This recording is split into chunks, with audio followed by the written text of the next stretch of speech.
Chapter 439. It seemed that Wan Ta had a good impression of worker Zhai. Di Dongguo is a person with a sense of order. He does things in a clear and organized manner. He is very suitable to get along with Weiwu. I hope Weiwu can learn a bit more. His talent of chaos gives me a headache. Talent of chaos? Luonan thought of a few things and couldn't help but laugh. He really is a troublemaker. Qin Ikuan couldn't help but glance at Luonan when he heard this. Wasn't this guy publicly recognized as a troublemaker? He had made a name for himself for 2 months and already had enemies all over the world. Weiwu has lived in the wilderness since he was a child. The rules he learns are completely different from those in the city. He is also a very arrogant child. It will take him a long time to adapt. I really hope that Mr. Zhai can adopt him, but unfortunately, the Social Security Department refused on the grounds that Mr. Zhai is still single. It was a bit subtle to talk about adoption with a member of the secret order, but Luonan felt that it was quite good, whether it was the topic or the person in front of him. So he complimented, Weiwu can learn quite a bit by following Dean Wan. But Wan Ta's expression turned serious. He shook his head in denial. Weiwu is a natural-born adventurer. He constantly pursues novelty and excitement in order to obtain happiness. Mr. Zhai's power of order is just right for him. It is like a brake pad, allowing him to brush past danger. But for me it is like a cage. It will only stifle his characteristic. Wan Ta paused a bit when he spoke to this point. He looked at Luonan. Mr. Luo, you are another cage. You are powerful but complicated. You are also very contradictory. You have a talent that allows you to return order and order to a corner of the chaotic world. But at the same time, you make the surrounding world more chaotic. Finally, Wan Ta finally revealed a bit of a swindler, but he didn't hate it. This was because his words were surprisingly sincere and straightforward. Most importantly, what he said was in line with reality. Luonan had always been good at this kind of relatively empty topic. He asked, Dean Wan pursues order? Yes. Returning order and order to the chaotic world has always been my pursuit of a sense of accomplishment. Oh, I'm sorry. These words might be a bit hypocritical. Wan Ta carefully organized his thoughts and said, I should say that the existence of order enters my eyes and heart. It conforms to my aesthetics and calms my mind. And I think that most people in the world think the same way as me. Yes, human cognition is a process of returning chaos to order. Using cognition to guide our actions, making the surrounding environment more orderly. Almost everyone does this, but the ability users can do it better. But it could be worse, Vanta added. Luonan came to a realization under Wan Ta's meaningful gaze 2 seconds later. Are you talking about me? I don't mean to offend you, but in my opinion, Mr. Luo, the way you affect the surrounding environment is very likely to be too direct and violent. At least according to my senses. This was the second time Wan Ta had said this, and it was more direct than the last time. Qin Ikuan, who was at the side, wanted to stay far away. If he continued to listen, his head would probably explode. However, when he heard Wan Ta's words, he did not dare to move. He was worried that if these two did not get along, they might end up fighting. Luonan only displayed a bit of curiosity. Rough? Do you think so, President Wan? I think so. We should have something in common on this matter. For example, we all use various methods to form our own order. But next, I use the law of creation to affect external objects. Starting from the plants and trees around me, I create the most suitable pattern according to their respective material natures. Look, this is my ritual for sensing material natures. Wan Ta directly formed a seal with his hands and adjusted his breathing. He gradually raised the seal from his lower abdomen to the space between his eyebrows. This ritual is something I modified by referring to the model of traditional religions. What I seek is the state of harmony between my body and the material form of the outside world. He really was preaching at the drop of a hat. However, Luo Nan greatly appreciated this frankness and directness. He also felt that the scene before his eyes was somewhat familiar. His mind spun twice, and he finally thought of something. Wasn't this child? Back when he was at Frost River Reality on Fudong Great Street, the ears of truth had frankly and magnanimously exchanged knowledge with him. Speaking of which, they were all creatures that lived completely within their own logic. Wan Ta's description was quite precise, but Luo Nan knew that there was a more convenient method to communicate with such people. With this thought clear, Luo Nan cast his consciousness into the depths of the void. On the mental plane, he deliberately operated the gravitational effect of the closed system, causing the heavily chained crow to reveal itself and head straight for the abyssal region. Last time, he and Child had used the form of confrontation on the mental plane to complete the relevant communication. Now, he made the same invitation to Wan Ta. Luo Nan felt that Wan Ta would use a similar method to respond. However, Wan Ta's method was a bit novel. He raised his hand to his forehead and pressed it down again, ending at his lower abdomen. But during this process, a layer of seemingly soothing undulation was conducted in a specific direction. Originally, it only flowed in the material world, but for some unknown reason, it suddenly crossed the boundary between material and mental. It climbed layer by layer, heading straight for Luo Nan's plane. From Qin Ikuan's point of view, the various scenes on the viewing platform during this period of time were simply like an absurd play directed by a crazy artist. Luo Nan and Wan Ta maintained their silence most of the time. They just looked at each other. Luo Nan could roughly guess that they were communicating through the mental plane. There were very few times when the two would even open their mouth. However, the syllables that came out of Dean Wan's mouth did not belong to any language that Qin Ikuan was familiar with. They were more like some sort of religious incantation. As he spat out the syllables, he continued to form seals and wander. His movements were strange and complex. Then Luo Nan did the same. It was just that when he spat out the syllables, he used his hand to draw some sort of diagram. It was a vague representation of formatting theory. If they weren't ability users, if they weren't mentally enhanced, Qin Ikuan would be certain that they were all lunatic. Even now, it was more or less the same. This bizarre exchange continued for approximately 20 minutes. Qin Ikuan watched until his scalp went numb. There were several times when he wanted to report the relevant situation, but he forcefully suppressed it. This continued until one moment when Luo Nan's brows suddenly furrowed. His movements paused, as if he was troubled by something. Wan Ta undid his hand seals and returned to their normal form of communication. "It's getting late. I need to go back. The public security over there isn't too good at night." Luo Nan went. Oh, but he didn't urge him to stay. He just said, "Many thanks for your guidance. I will definitely pay you a visit later." Wan Ta simply replied with a word of welcome and nodded towards Qin Ikuan. He turned around and walked towards the elevator. Luo Nan watched him leave. He waited for the elevator door to open and close before going down. Only then did he turn his gaze towards the sparse starry night sky. Though he had something on his mind, he still sighed in satisfaction. "Let's go back." "Ah, okay." Chapter 440. Luo Nan did not pay attention to Qin Ikuan's expression.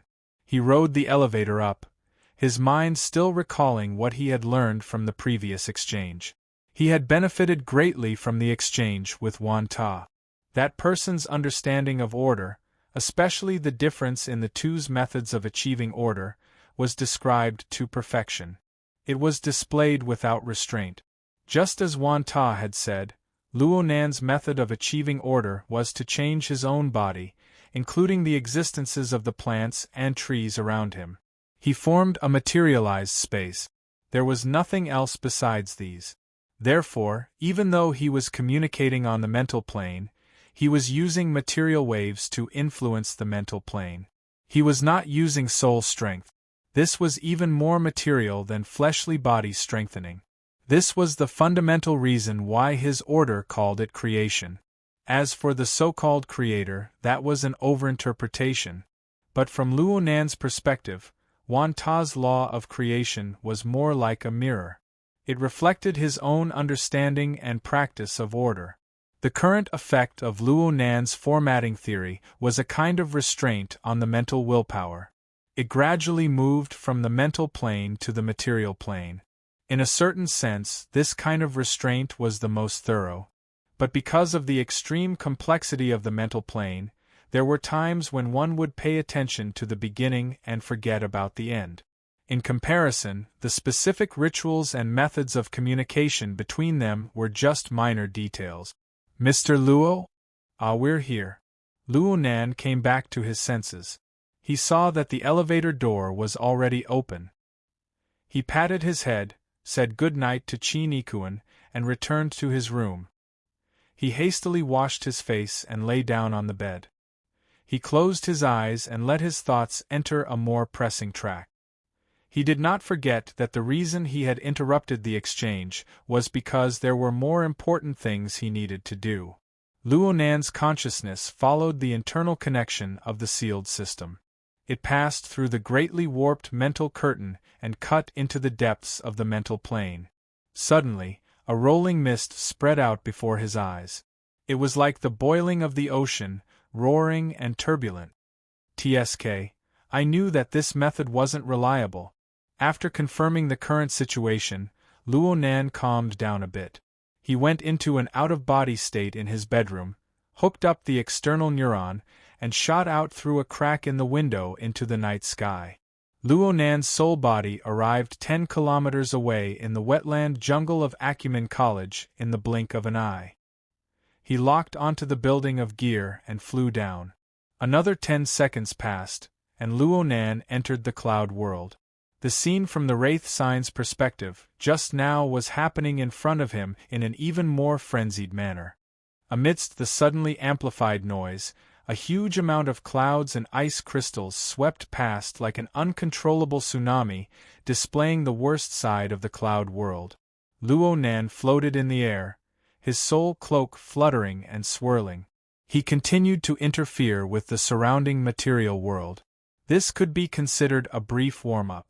Luo Nan had already locked onto his target at this time. It was within the turbulent clouds 20 kilometers away.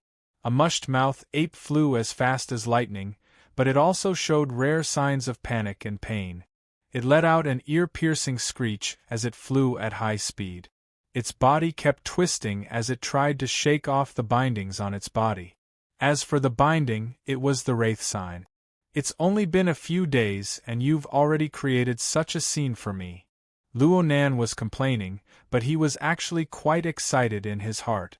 Ever since he discovered and entered the cloud world, he had always been tossing and turning, searching in the thick clouds, playing hide-and-seek with those mushed-mouth apes, but this world was really too big and too strange. He didn't find any traces left behind by his parent.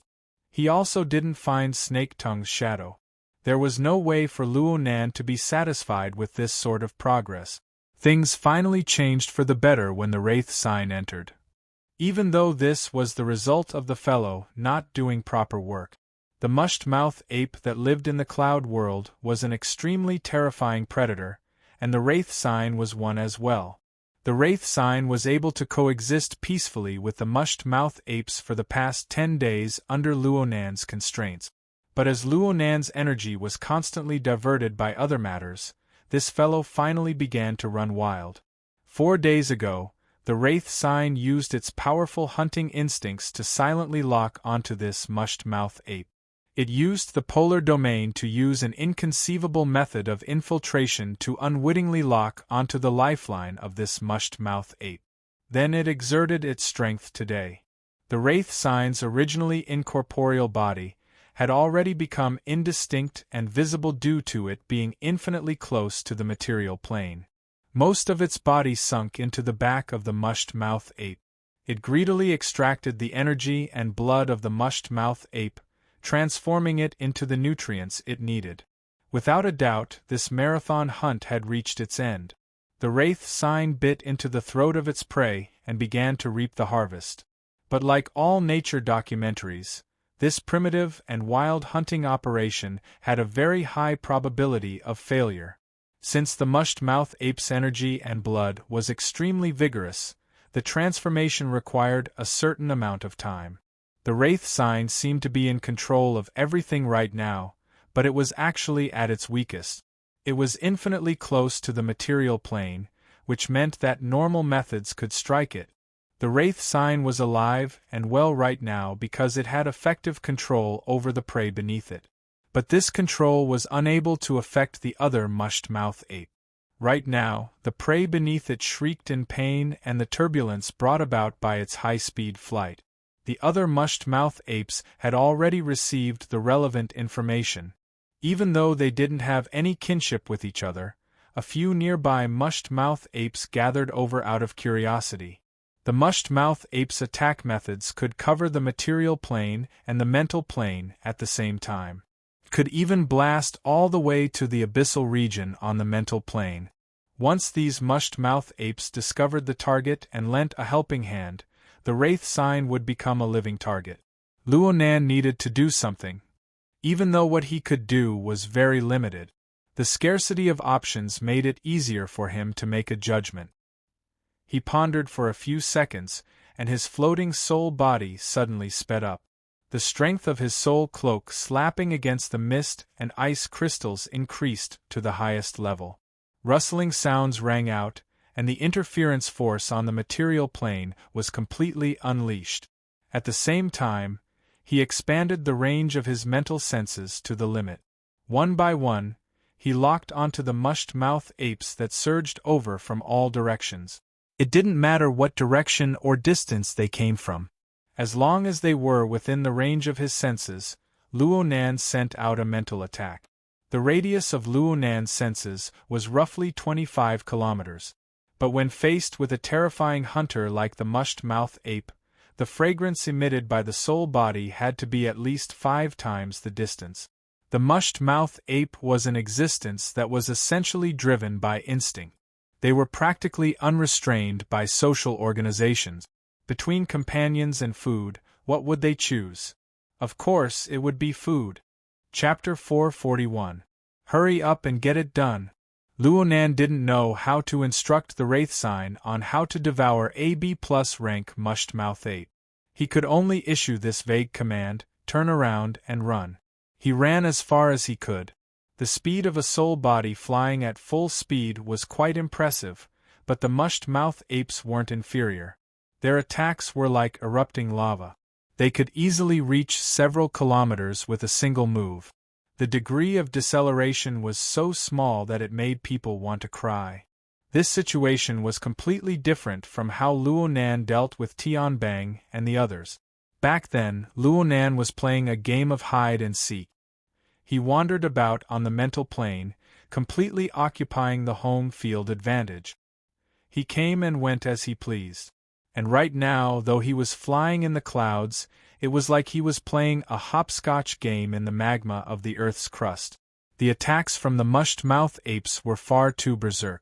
They interfered with the material and mental planes at the same time, causing the area he was in to distort and mutate. It was like a boundless lava hell.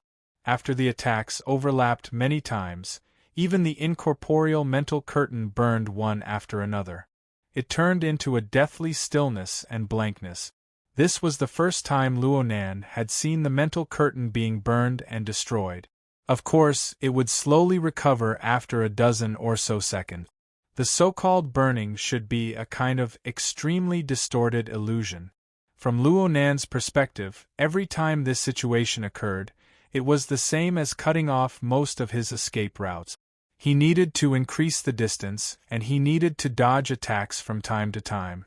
He couldn't truly escape into the polar domain and throw these fellows off. He was truly at a loss. He was in an extremely sorry state. It was only because his soul strength reserves exceeded his imagination that he was able to withstand the pressure. He pulled one more. He kited 5 mushed-mouth apes, running further and further away. It had to be said that Luonan's aggro was quite substantial. The cloud world was vast and boundless, and the density of mushed-mouth apes was extremely small. These 5 mushed-mouth apes were all the stock the Wraith sign had attracted over the past 5 days. Luonan was certainly in an extremely sorry state, but the Wraith sign had become calm and tranquil. Its devouring and absorption speed had greatly increased. Soon, right? Soon? Luonan was forced to his limits after being besieged and attacked by several mushed-mouth apes. He no longer had the energy to divert his attention to the side. He was simply unable to grasp the situation far away. He didn't have any thoughts of sacrificing himself for others. He had already set a bottom line before he made his move. As long as he felt he exceeded his limits, he would escape into the polar domain regardless of whether the Wraith sign succeeded or not. He would first protect himself. This note arrived very quickly. Luonan didn't know how much time had passed. All he knew was that he had finally reached his limit after an incomparably long chase. The combined attack of the 3 rotten-mouth apes had burned away all of the obstacles around him. His spiritual plane had completely turned into an invisible volcano, forcing him to dive into the deepest part of the polar domain. Only then could he avoid the impatient fire poison that directly pierced into the depths of his soul. He ran out of the dead zone in a sorry state and out of the clouds several hundred kilometers away. Those mushed-mouth apes had long since disappeared. Luonan had already suffered a bit of injury at this time.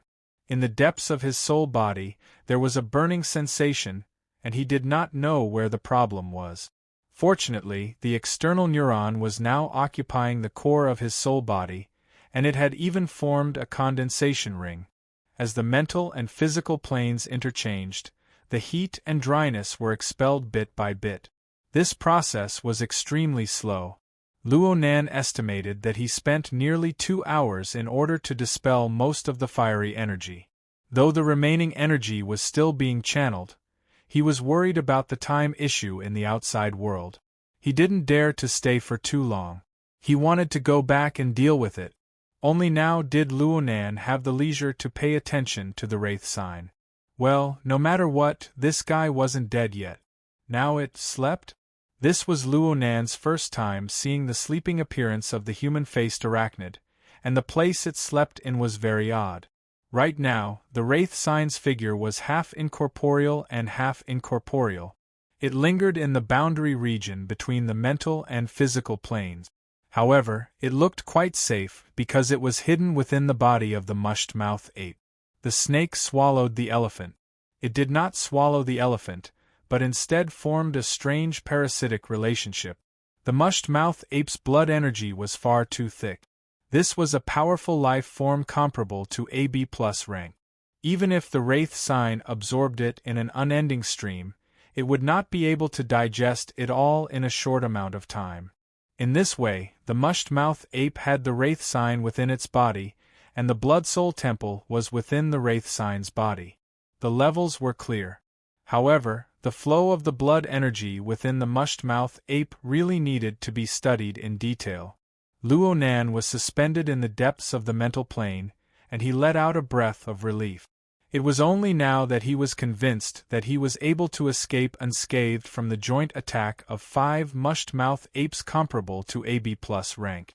Well, these beasts were a bit lacking in intelligence, and he had suffered a bit of injury as well. Even so, this was an accomplishment he could be proud of. The mental plane surging with a myriad of curtains was truly his home ground. He decided to quickly rendezvous with the Wraith sign. His mind naturally expanded, and the mental plane interweaved with the living starry sky to determine a new direction. The living starry sky changed endlessly according to the surrounding environment. Only his core star domain and the believers that revolved around it always existed. They formed the basic structure of the closed system of formatting theory. Why was there an extra piece all of a sudden?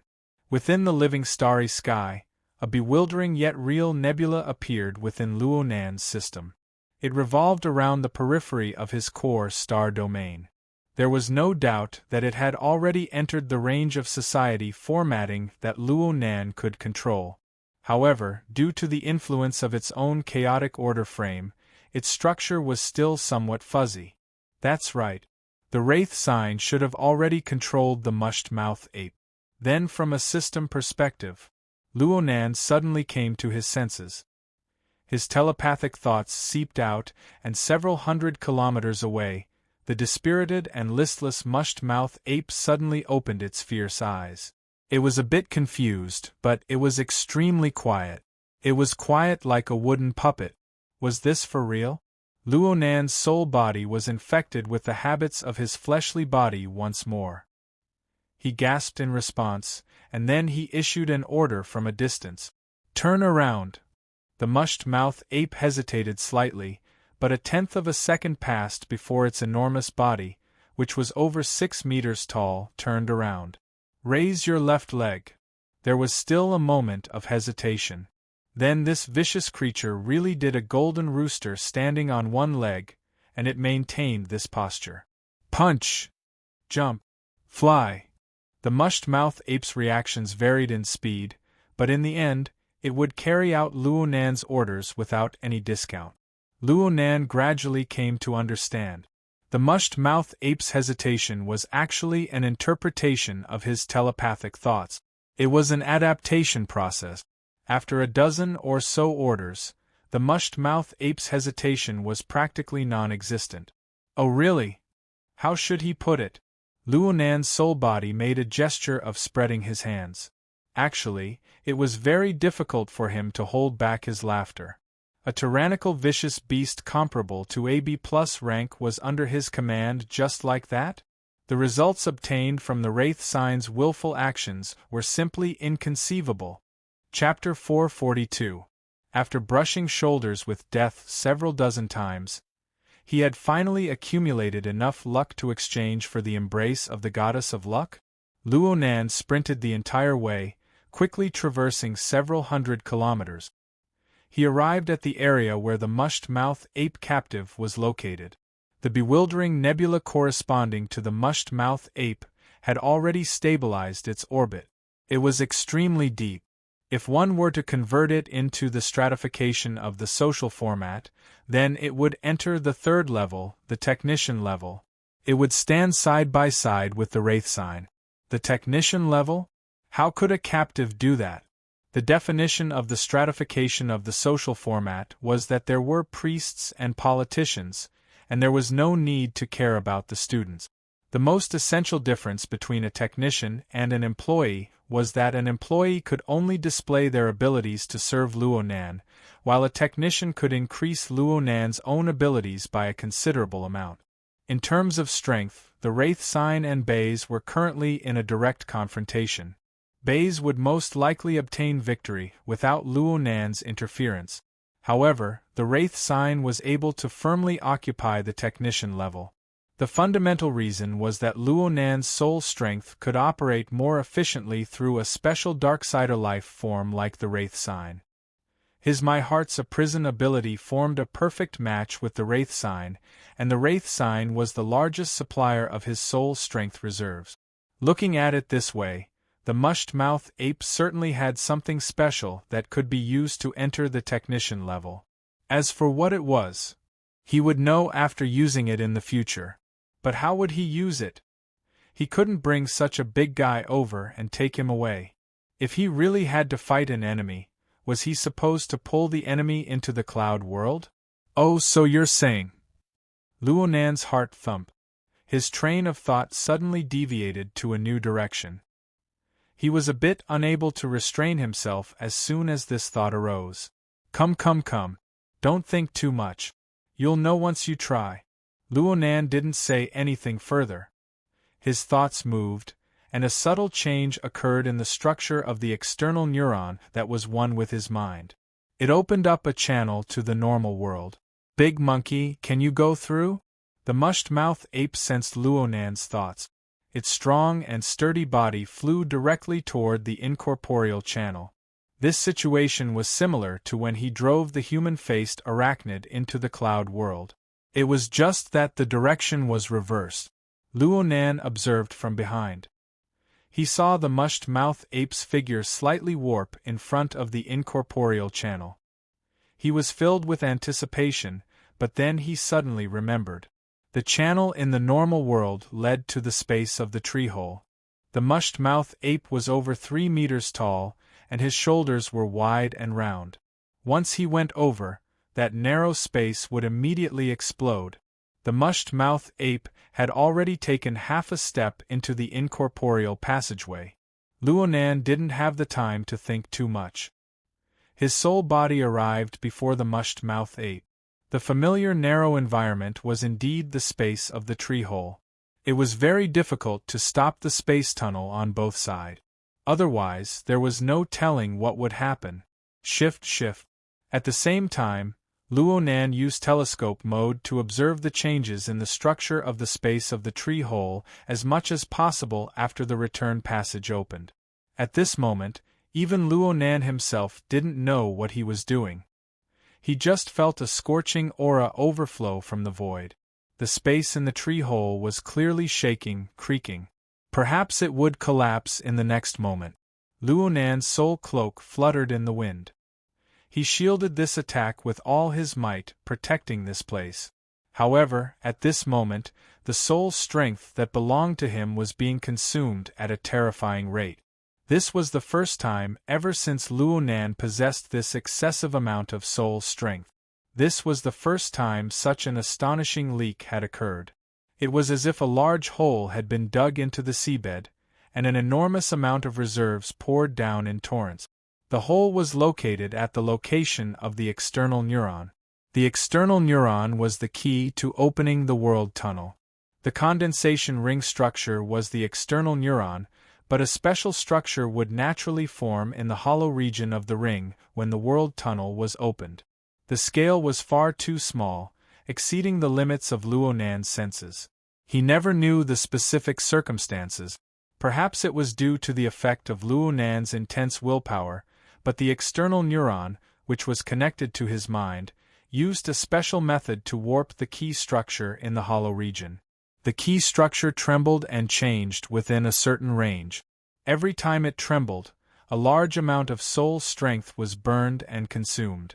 However, there were even more marvelous fluctuations that covered the mental and material planes. The distortions spread to the normal scale of the external environment. The enlarged distorted structure vaguely corresponded with the space of the tree-hole observed through the telescope. Another opening. Luonan didn't have the time to think too much. His soul body leaped out of the tree-hole and directly smashed into the swamp lake outside the withered tree sandbar. A second later, the calm surface of the water rippled, and boiling bubbles rushed up. If someone was underwater at this time, they would probably piss their pants. Behind Luonan was a malevolent demon. Only its face and a small portion of its shoulders were exposed. Its body was covered in a layer of magma-like flames. Water vapor rose from it as it struggled and roared. It seemed as if it could charge out at any time, but it also seemed as if it could be cut in two by the ruptured door at any time. The water near Luonan's soul body actually had over 1,000 mental curtains that were intensely warped. They were linked to the material plane, and the external neuron was the core. The key structure was projected onto the normal scale, forming an incorporeal and unstable door. In this way, the space tunnel could temporarily exist independently from the space of the tree-hole. However, after abandoning the fixed exit, the benefit of nearly zero consumption came to an end. The area where the mental and material planes converged had an enormous degree of warping, and the energy consumed was astonishing. As the sole energy provider of the external neuron, Luonan's accumulated soul strength had already fallen by 2/3 in a short second. This was an instantaneous drop that had never happened before. The rate of decline was very frightening, but if he could realize his expectations and deliver a B+ rank vicious beast to him, it would be worth it. However, reality was always more bony than ideals. This won't do. I won't be able to deliver it. Luonan sensed both sides at the same time.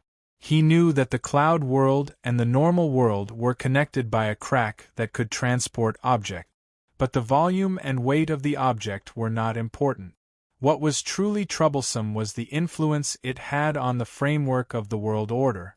To move the rotten-tail ape over, the gravitational force on the other side would become extremely astonishing. It was like 1,000 incorporeal ropes and chains binding it. Luonan had already squandered away the little bit of flexibility it had left. He could forcefully continue, but from this point on, every time a small part of its body was pulled out, the consumption would increase exponentially. Looking at the enormous body of the rotten-tail ape, which was over 6 meters tall, Luonan's most robust accumulation of soul strength was only able to satisfy 1/10 of the requirements. Right, this was the result of not including the consumption of opening the unfixed passage. In other words, even if Luonan could shrink the rotten-tail ape by 10 times and perfectly fit it into the space of the tree-hole, it would still be impossible to come over. The only good news right now was that the external neuron's energy consumption optimization was done very well. As long as this degree was maintained, the consumption of maintaining the space tunnel across the world was barely acceptable. He could bring this half of the vicious beast's body to come and go as he pleased. What the hell? Luonan originally believed that it could appear as a super profound meaning, but now it looked like it was just a remnant move? Demon summoning remnant. Roar of the rotten mouth ape? Luonan looked straight at the sinister and ugly face. He lost the courage to even imagine the thought of relying on this thing to deal with powerful people like Tianbang. Chapter 443. Darkness still covered the forest. Most of the living beings here were still in deep sleep. Only a few small nocturnal beasts by the lakeshore noticed the abnormal churning surface of the water in the center of the swamp lake. They let out low roars of unease, creating a bit of noise. But that was all. A dim red light flickered faintly beneath the surface of the lake. But after a few seconds, both light waves and water waves returned to tranquility. This is barely enough. Luonan shrugged his shoulders a bit awkwardly. His soul body, which could sufficiently interfere with the material world, felt no different from his fleshly body when he moved. And because of this, he was able to fully feel the blazing aura spreading from behind him. 10 centimeters above the shoulder of his soul body, about the same height as his ears, was a pair of thick and ugly ape arms. They were slightly bent and extended, but the back end was empty. No body could be seen. It was as if the arms had appeared out of thin air. The 2 ape arms were over 2 meters in length. They exceeded the height of most people, and their muscles were robust. Perhaps people would believe that they were 2 human silhouettes in the darkness. The flowing lava on the ape arms hardened slightly in the lake water, looking like warped scales. In comparison, the flames were restrained, fusing together with the messy fur patterns on the body. It was eye-catching, but it really went against the aesthetics of ordinary people. Come move. The ape arms made a few fist-clenching movements following Luonan's thoughts. Aside from the control of the fleshly body, it also included releasing energy, interfering, and so on. The bottom of the lake became muddy for a time. Mud flowed everywhere. The underwater life forms that inhabited here, such as carps, eels, shrimps, and even alligators, swam around and drilled holes. Occasionally, some would bump into the ape, but the latent energy would turn the world dark. They were battered and exhausted. Looking at the situation of releasing energy, the mushed-mouth ape's strength had crossed over to the other world. Roughly 20 to 30% of its strength had been consumed. However, the lava bombardment, which shook and warped the mental and material planes, was still effective. In this way, Luonan could borrow Luonan's mental sensing ability to replace his eyes and ears. This pair of enormous ape arms could display considerable combat power. Considering continuous combat, Luonan would be able to endure for 1 to 2 minutes, considering the enormous consumption from tearing open the spatial passageway. This was the most feasible plan that Luonan could find. It was the point of balance that Luo Nan had found between the cloud world and the normal world. As for how long he could endure if he truly unleashed his full strength, he still needed to continue experimenting. Unfortunately, it would not be possible this morning. The chase and treatment in the cloud world had seriously consumed Luo Nan's free time. He wanted to continue researching the problem of the mushed-mouth ape with all his might, but for the sake of preventing Qin Ikuan and the others, who were in charge of security work, from sensing that something was amiss, he could only restrain his mind and retract his giant ape arms. On the other side of the cloud world, the mushed-mouth ape, who had been reduced to a test subject, wasn't cut in two. It had only fallen into the fog formed by the cross-border passage and was so distorted that it could not be seen. Only when Luo Nan sent the ape arm back did this enormous vicious beast materialize from incorporeal, returning to the cloudy world. From now on, you will be Yuan Yi. Luo Nan casually gave the mushed-mouth ape captive a name, and he temporarily set aside Cloud Peak. His soul body leaped out of the surface of the lake, and he rushed back to Ocean Sky Cloud City. He strove to cut into his normal routine. When the soul returned to the hotel, it was already 4 o'clock in the morning, and it was time for morning classes. Luo Nan was destined to not need to sleep. This kind of lifestyle wasn't very healthy, but he had to get used to it. Luo Nan hid in his bed and adjusted his breathing for a bit. Then he began his morning classes. He began with Daoyin. His movements were slow and relaxed, but he constantly touched the limits of what his fleshly body could bear. A thin layer of sweat formed on his body after a quarter of an hour, and he gradually entered an optimal state. Luo Nan entered a very rare state of relaxation. His body was tough and relaxed, and he went with the flow. It was as if he could easily complete any difficult movement. This method of combining Daoyin and yoga was the most suitable for restoring his physical strength and energy. The initial results were pretty good. Luo Nan seemed to be half asleep and half awake. He was already half in a meditative state. But he didn't know when it started, but his mind suddenly stirred restlessly. The scenes that happened in the cloud world, especially the scene of him being chased by the 5 mushed-mouth apes, continuously leaped back and forth in his mind. Only through this method did Luo Nan truly understand what sort of state it was to be surrounded by perils. He was already very nervous when he personally experienced it, but when he truly recalled it, he discovered that the dangers that could consign him to eternal damnation were far greater than what he had perceived back then. It was hard for Luo Nan's mind to calm down at this point. He also knew that this sort of situation was most likely due to the effects of fire poison on his soul body. His injuries had yet to heal. His current situation wasn't too good. It must be known that the mind was in a mess, and the mind was in a mess, and the mind was in a mess. The circulation of the blood energy in his entire body would be affected, forming a vicious cycle that would injure his foundation. The most important thing is still to compose my mind.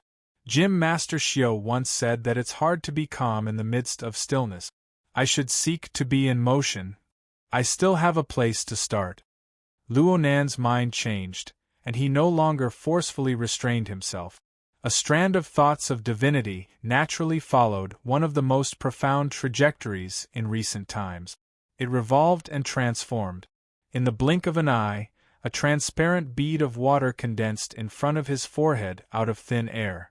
Luo Nan's method of achieving stillness within motion was the dripping sword. The amount of effort Luo Nan put into the dripping sword over the past 10 days or so wasn't any less than what he put into the cloud world. After all, this was the most effective method for him to consume soul strength. Of course, just now, the demon summoning that forcefully dragged the mushed-mouthed ape into the real world had successfully replaced the dripping swords, pouring milk, mode in terms of consumption and speed of consumption. In the future, he probably wouldn't have to worry about the diseases of wealth, such as the imbalance of his body and soul. And on the other hand, The value of the dripping sword was far from being able to be encompassed by the term pouring milk. It was an extremely mature and perfect method. Whether it was to face an enemy or to cultivate, it could give rise to countless transformations. It was extremely malleable. Moreover, it involved the structural changes of the neurons in the outside world, their functions, and the interference effects of the soul-body. It looked simple at first glance, but it was boundlessly profound when examined in detail. Luonan wouldn't slack off in his practice of the dripping sword no matter what. Luonan discovered, as soon as he got his hands on the demon summoning, that the process of creating and controlling the dripping sword was like turning a large flame to a small flame when cooking. Some minute changes in the control of the flame were contained within. As the water droplets appeared one after another before his eyes, the condensation ring structure that had condensed out of thin air was like a mirror. It reflected the various minute flaws that flowed through his mind. The injuries caused by the combined attack of the mushed-mouth ape had some areas that weren't recovered properly. But after the condensation ring and a few auxiliary structures were molded and combined, several hidden injuries that had nearly been missed were discovered. They were slowly drained and recuperated. Luonan continued to improve.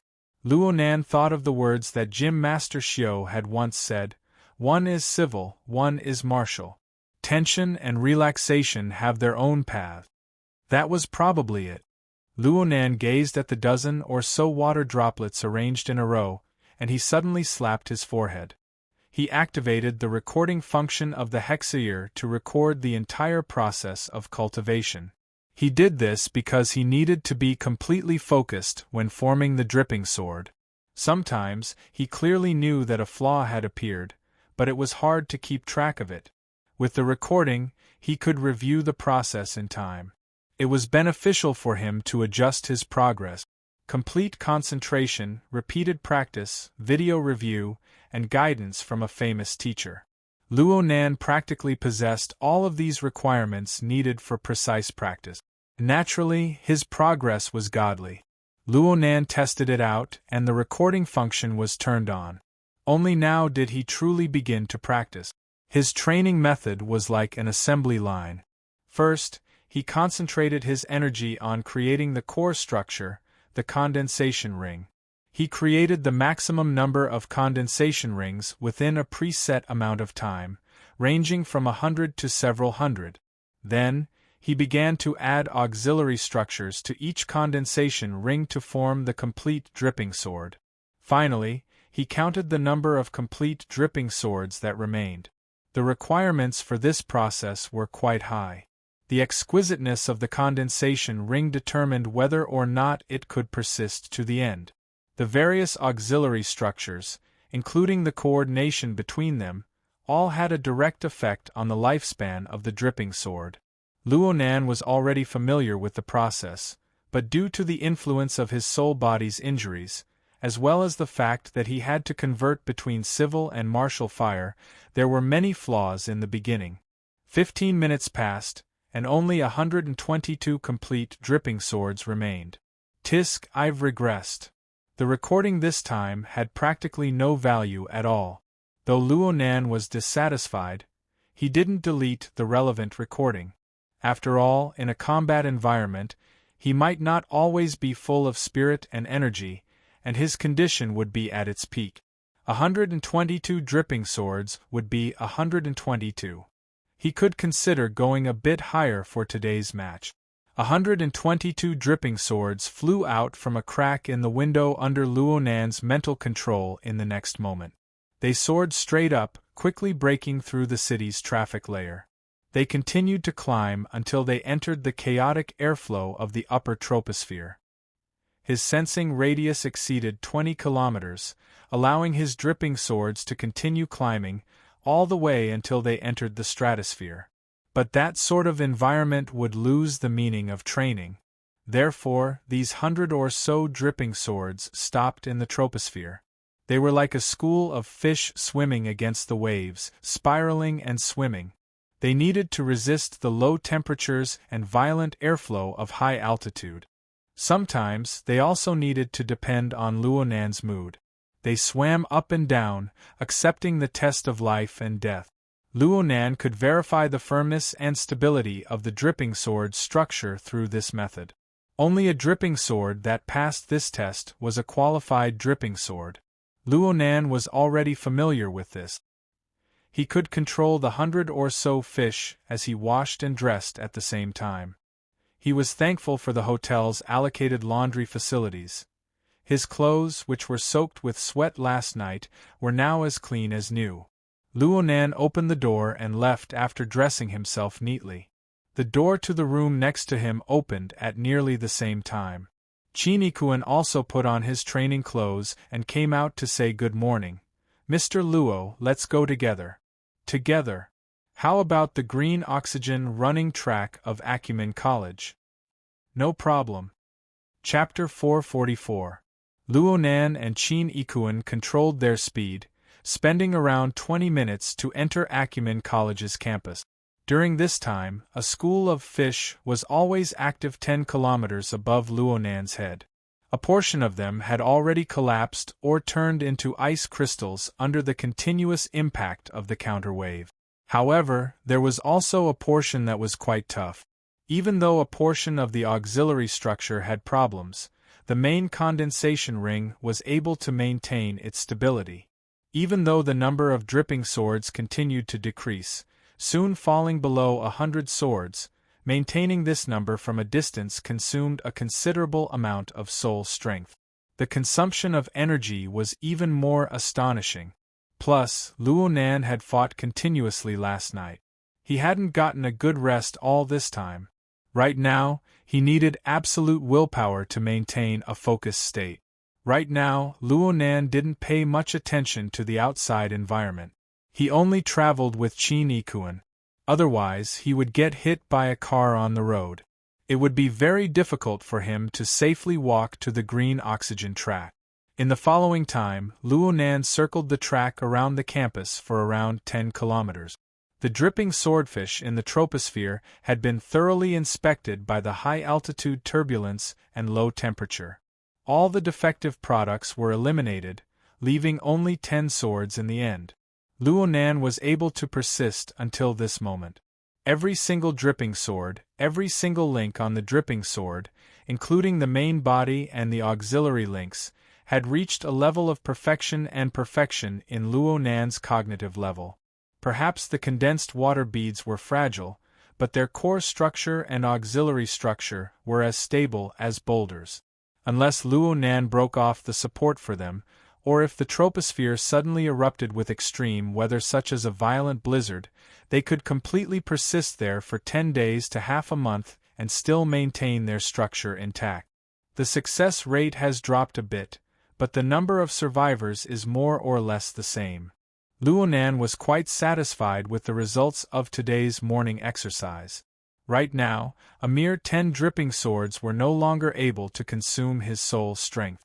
The long period of concentration swept away the restlessness brought about by the poison of fire. As his mind relaxed, the large production line of the living starry sky began to display its might once more. It produced an unending stream of soul strength, rapidly replenishing its reserves and increasing its accumulation a step further. His exhausted energy was gradually restored. Luonan let out a long breath. The breath formed a meter-long air arrow in the cold early winter air. It pierced through the air, traveling 7 or 8 steps away. It looked rather mysterious and colorful. At this time, there happened to be 2 young women who got up early for their morning jog. When they saw this scene, they exclaimed in surprise. One of them wore smart contact lenses. She blinked and captured this scene. But Luonan and Chinikuan had already run far away without looking back when they tried to strike up a conversation. A legendary master. Is he from our school? What a pity, one is too big and the other is too small. Whatever, I'll just post it on the school's website. The 2 girls chattered away, but Luonan and Chinikuan could hear them clearly. The latter praised softly, exhaling chi like an arrow, gathering and not scattering. Mr. Luo, your internal cultivation technique is progressing at a godly speed. Well said, Headmaster Xiao.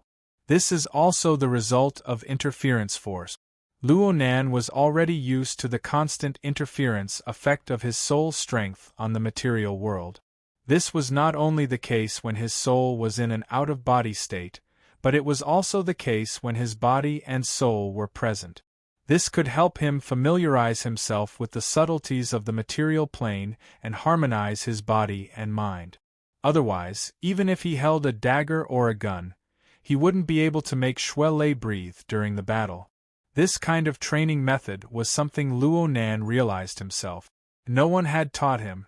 However, Luo Nan found a bit of theoretical support after his exchange with Wan Ta last night. According to Wan Ta's law of creation, the order differed from person to person. People needed to have a keen perception of the internal and external environment. They needed a kind of long-term contemplation of the internal and external harmonization of the body and mind. From this point of view, Luo Nan's path was correct. He couldn't help but sigh. Sure enough, cultivation still needed to communicate with people. He could see the road ahead clearly. After running another 2 or 3 kilometers, Qin Yikuan was a bit baffled. Mr. Luo, is your school this lively every day? Luo Nan followed Qin Yikuan's line of sight. His gaze pierced through the evergreen plants to the side of the green oxygen track and cast towards the nearby plaza. He saw people surging over there, signs waving in the air. There were at least 300 to 400 people gathered there, and there was an endless stream of people pouring in. The two were both ability users with sharp eyes and ears. They could see from afar that the signs over there had words like truth, transparency, and so on. Maybe the school did something stupid again? Luo Nan wasn't interested in this sort of thing at all. He continued to run forward. But there was another stream of people a few hundred meters away. It was a group of roughly 20-year-old young men and women. They whistled excitedly and waved signs as they passed through the long hallway. Hey, it seems like the scene is getting bigger and bigger. Luo Nan was curious as well. He lowered his head to look at his wristband and entered the school's network. He hadn't even opened the page when several notifications popped up. Luo Nan let out an when he saw the relevant content. He reached out his hand and smacked his forehead. Mr. Luo? Damn it. Prematurely aged. What? Today is Saturday. It's the weekend. I don't need to go to school. Yeah. Oh, this is a common occurrence. Qin Yikuan came to a realization. So Luo Nan had gotten the date mixed up. Their security team thought that Luo Nan had other plans. They didn't ask anything and just stayed with him in the hotel for the night. After all, he was a young man. Forget it. I'll just go with the flow. I'll go take a look at gear. The school cafeteria should be open today. Breakfast is on me. Brother Qin and the others give me some face. Qin Yikuan laughed as he shook his head. I'll thank you on their behalf. However, it's better for everyone not to gather together in a public setting. Perhaps it will cause trouble for future assignments. I can help them get their meals. Okay. I'll choose a few special breakfast dishes. Luo Nan had completed today's training load. He led Qin Yikuan to the cafeteria. Qin Yikuan's gaze swept across the clusters of gathered students. Speaking of which, is there going to be a demonstration in the school right now? Yeah. But it's not just Acumen College. It's the entire city's colleges and universities. They're going to set a record for a city-wide student demonstration. Luo Nan opened his electronic calendar and confirmed the time. November 17th, the 150th birthday of World University. Those seniors might want to organize some commemorative event. As for the theme of the demonstration, according to the notifications, it was mainly to express dissatisfaction with the transparency of government governance. Earthquakes, terrorist attacks, and many other recent public events. People urgently needed to know the truth, to put an end to the days of rumors flying everywhere. Qin Yikuan laughed after hearing Luo Nan's introduction. He was a bit disapproving. From his perspective, it was better to feign ignorance of these cruel truths. For example, if a certain person was in a bad mood, he could use infrasonic waves to wipe out the entire city. Did these students really want to know? Could they accept it? Luonan felt Qin Ikuan's gaze. He wasn't too clear on the specifics of Qin Ikuan's thoughts, but he could feel some sort of emotion. So he shrugged his shoulders and pointed in a different direction. How about we speed up a run in the school's cafeteria number 1? After a short breakfast time, the security personnel's work methods changed. Qin Ikuan no longer followed Luonan closely. Instead, he went into the darkness with his companions. Luonan was constantly being watched by several pairs of eyes. He couldn't tell the difference between protection and surveillance. Luonan needed to adapt to such a situation because this was the result of his own actions. Perhaps only when he didn't need to rely on external objects like the flying devil ray could he intimidate the majority of his enemies and protect the safety of himself and his family. Or perhaps he could be eliminated by others early on. Only then could he be free. Right now, Luonan could only feign ignorance. He didn't take the streetcar after eating. He walked step by step towards the depths of the campus. It took him around 20 minutes to reach the auditorium at the edge of the jungle. Any further and he would be in the wetlands jungle. The spacious space in front of the auditorium was the same as the other plazas. It was occupied by the senior students of various faculties. Some people even brought tents and utensils. It was like having a picnic. There was a high probability that they would bring this sort of equipment to the municipal plaza as long as they could set it up. A call came in at this time. It was Xie Junping. Hey Nanster. You met with Dean Wan yesterday? Luonan raised his eyebrows. You hired a new private detective? I'm sorry. I can't use my limited resources on you. I just came out from the orphanage. Dean Wan's evaluation of you is quite high. The orphanage? Went to do morning classes? Yeah. Memorizing books and chanting scriptures. My mind will be clear for the entire day after I'm done. Super awesome. How long was it? 45 minutes. Luonan looked at his watch. It was only 7:30 in the morning right now. This meant that this bro had to get up at least 6 and hurry over to the orphanage to listen to classes. In a certain sense, this could be considered a rebirth, right?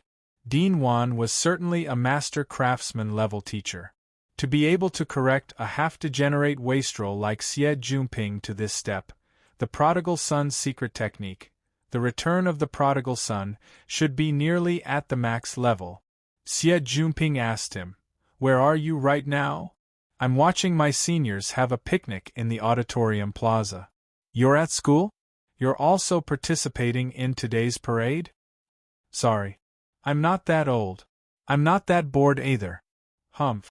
I really should have suggested letting some juniors who lack a sense of social responsibility come in and watch." "Okay, I'm rushing over. Everyone in the school's student union has their vacation cancelled. Let's meet before the parade? I need something." "What's up?" "I can't explain it clearly over the phone." "Then come. I'm crossing the river.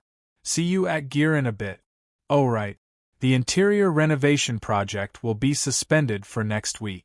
"Huh! I shouldn't have gone to the orphanage last night. I feel that it's not as pretty as that place. I need to think about it a bit more." "Yeah. I also feel that Dean Wan's design is super awesome. Actually, he's worried about raising funds every day. If you're willing to outsource the design and renovation, he might even bring the entire orphanage over to work." Luonan laughed involuntarily. "Okay. I'll think about it." Chapter 445. Luonan stood at the edge of the swamp lake in front of Gear. His nose twitched slightly. Aside from the fishy smell of water flowing through the air, there was also an indescribable smell. It was very faint, yet it lingered in the air without dispersing. The nose orifice was connected to the lungs. Luonan had already begun to practice the corresponding internal cultivation technique. His foundation was deep due to his year-round breathing exercises. His progress was extremely fast. Currently, his cultivation of the 5 zangs, 6 roots, and 9 apertures had reached the primary level. His liver, heart, spleen, lungs, eyes, tongue, mouth, and nose had all reached the primary level. Only the ear aperture and kidney chi still needed to be polished. Now he stood by the lake, his nostrils quivering and his mouth slightly open. His inner chi naturally nourished the corresponding organ structure of the human body, making the corresponding receptors more sensitive. The small chemical molecules floating in the air stimulated the relevant areas through the corresponding channels, activating the corresponding feelings and memories. His sense of smell and taste intertwined to form the basis of his judgment. It even formed a set of blurry images that reflected the relevant information. Perhaps Luo Nan suspected that this was a predetermined answer, but Luo Nan was still able to confirm that the source of this wave of relatively stimulating small molecules was the mushed-mouth ape tossing and turning at the bottom of the lake in the wee hours of the morning. It's hard to avoid getting caught in the mud. The deeper one cultivated, the more sensitive they would be to the changes in the external environment. The more detailed the information they collected, the closer their perception and judgment would be to the truth. Most of the time, it was beyond the comprehension of ordinary people. It was as if he had the eyes of a ghost that could see through the truth. Therefore, Luo Nan returned to gear. He wanted to see if there were too many traces left behind from midnight's violent summoning. If there were, he would clean up the loose ends to prevent attracting flies. As it turned out, he was right to come. Luo Nan's soul strength was like an incorporeal cloud that pervaded the void. He used his interference power to disperse the aura traces around the swamp lake as much as possible. Then, he entered the passageway at the bottom of the lake and wiped away some of the burnt mud. At that time, the temperature at the bottom of the lake was indeed very high.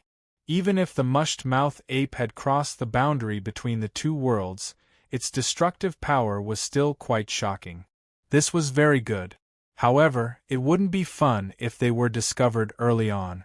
Fortunately, Luo Nan had to clean up gear and its surroundings every few days, sweeping away all the monitoring devices. Otherwise, it would be even more troublesome. Xie Junping had yet to arrive by the time Luo Nan walked out of the passageway at the bottom of the lake. Xie Junping sat in the corner of the bar outside the passageway, waiting. He didn't stay idle either. With a thought, the 10 raindrop swords circling the top of the troposphere flew over one after another. They passed through the door as if they had a mind of their own. By the time they reached Luo Nan, the water droplets were full, sparkling and translucent. Of course, these water droplets were formed later on.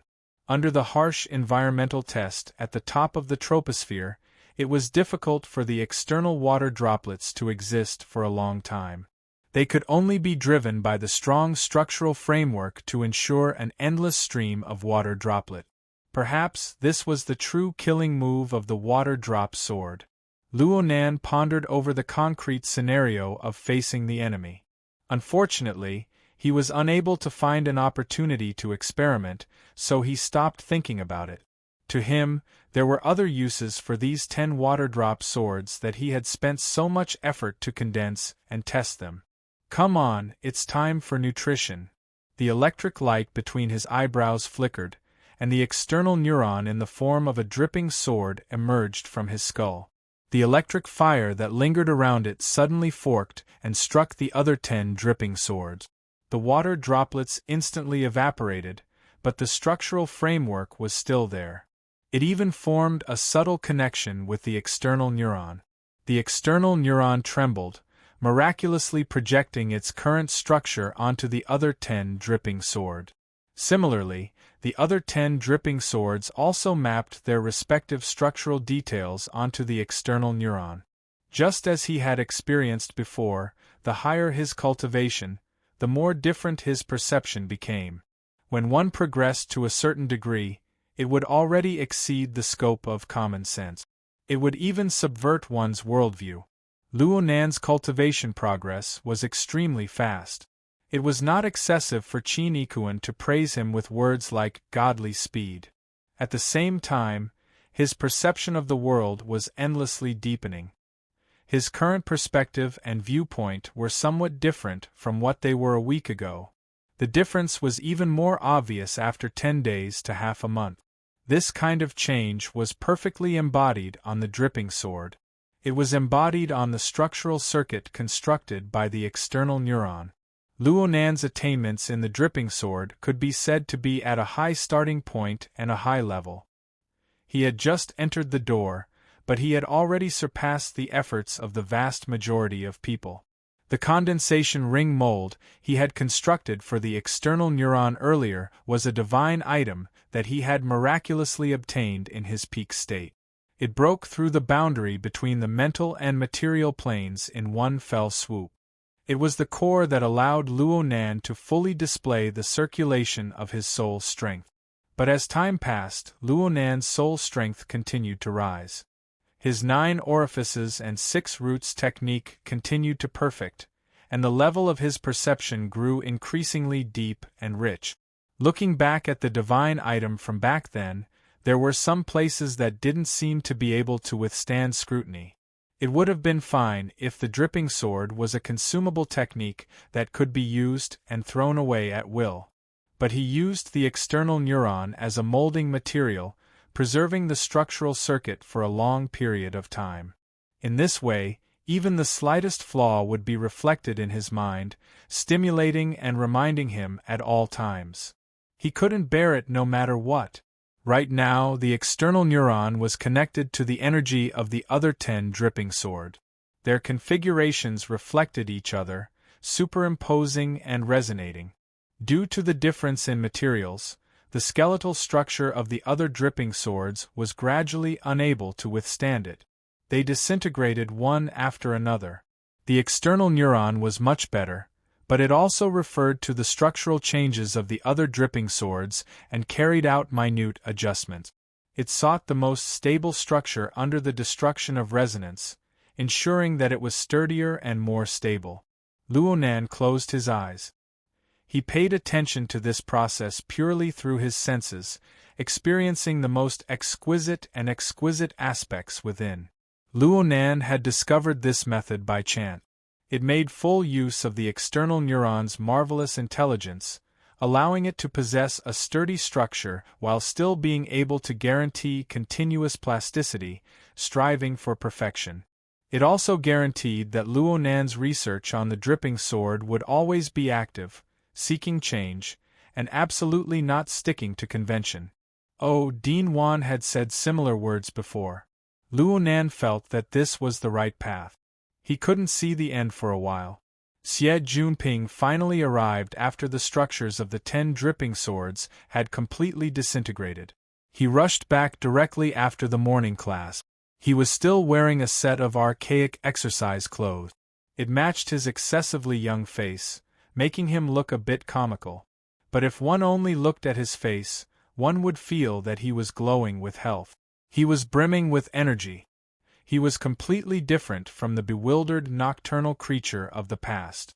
Why didn't you pick up my call just now? Luckily, I guess that you were here. I'm working hard. Xie Junping's greatest benefit after officially entering the cultivation sequence was that he could normally communicate with a few unconventional matters. Xie Junping's acceptance of this was quite high, and he was quite interested. Speaking of which, with our friendship, don't you think that we should exchange information? Let's wait until you've truly entered the door. Luo Nan was really worried that Xie Junping would become a chatterbox. He took the initiative to change the topic.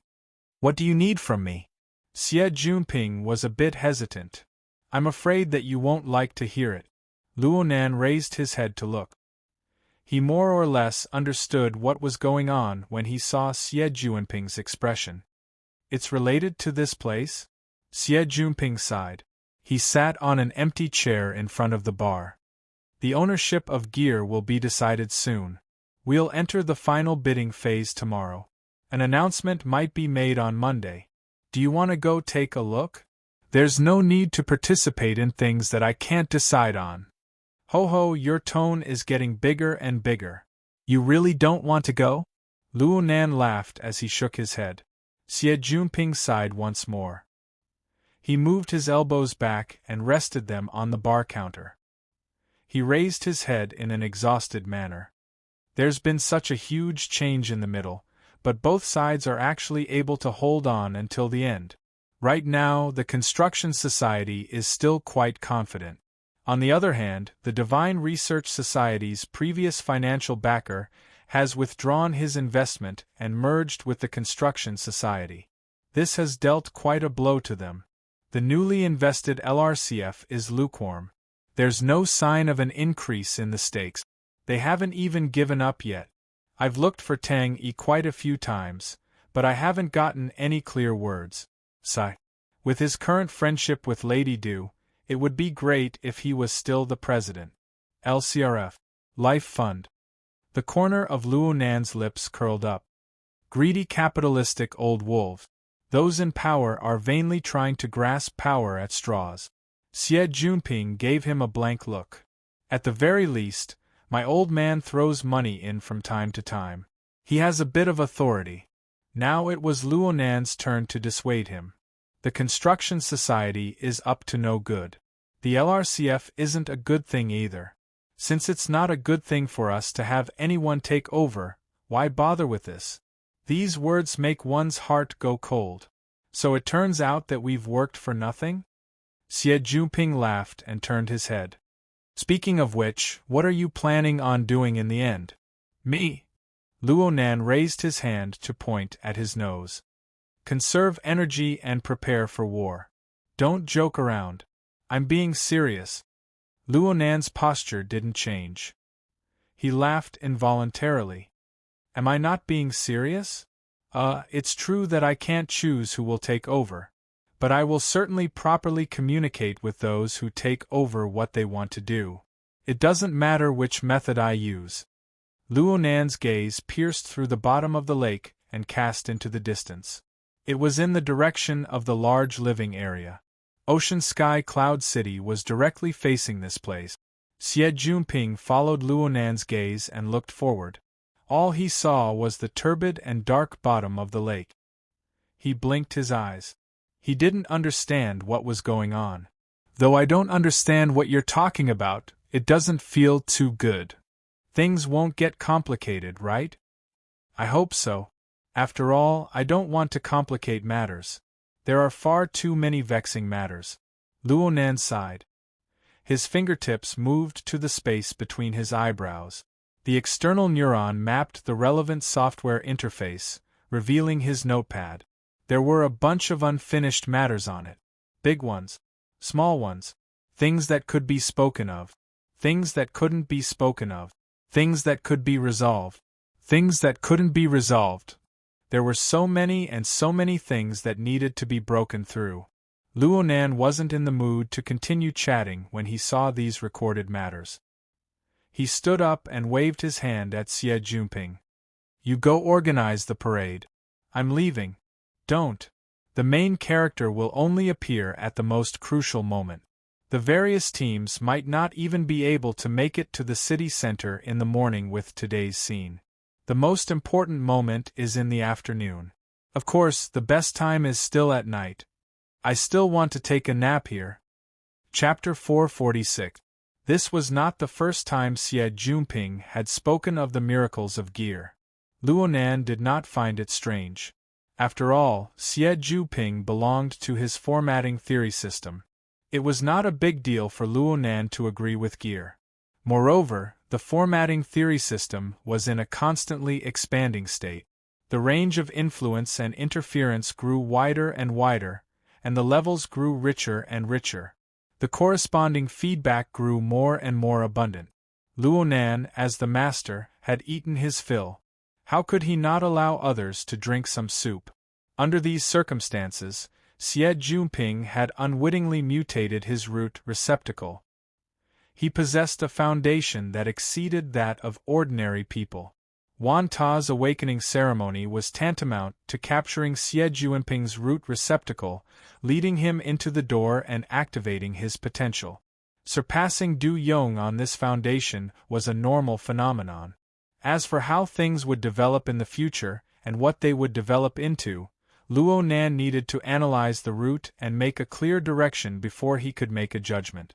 Luo Nan drew a profile of Xie Juanping in accordance with the artifact mechanism discrimination technique taught to him by the gym master. Xie Juanping's life sketches correspondingly appeared in Luo Nan's system. Xie Juanping's life sketches became clearer and more penetrating. However, Luo Nan also thought that Xie Juanping was a member of the formatting theory system.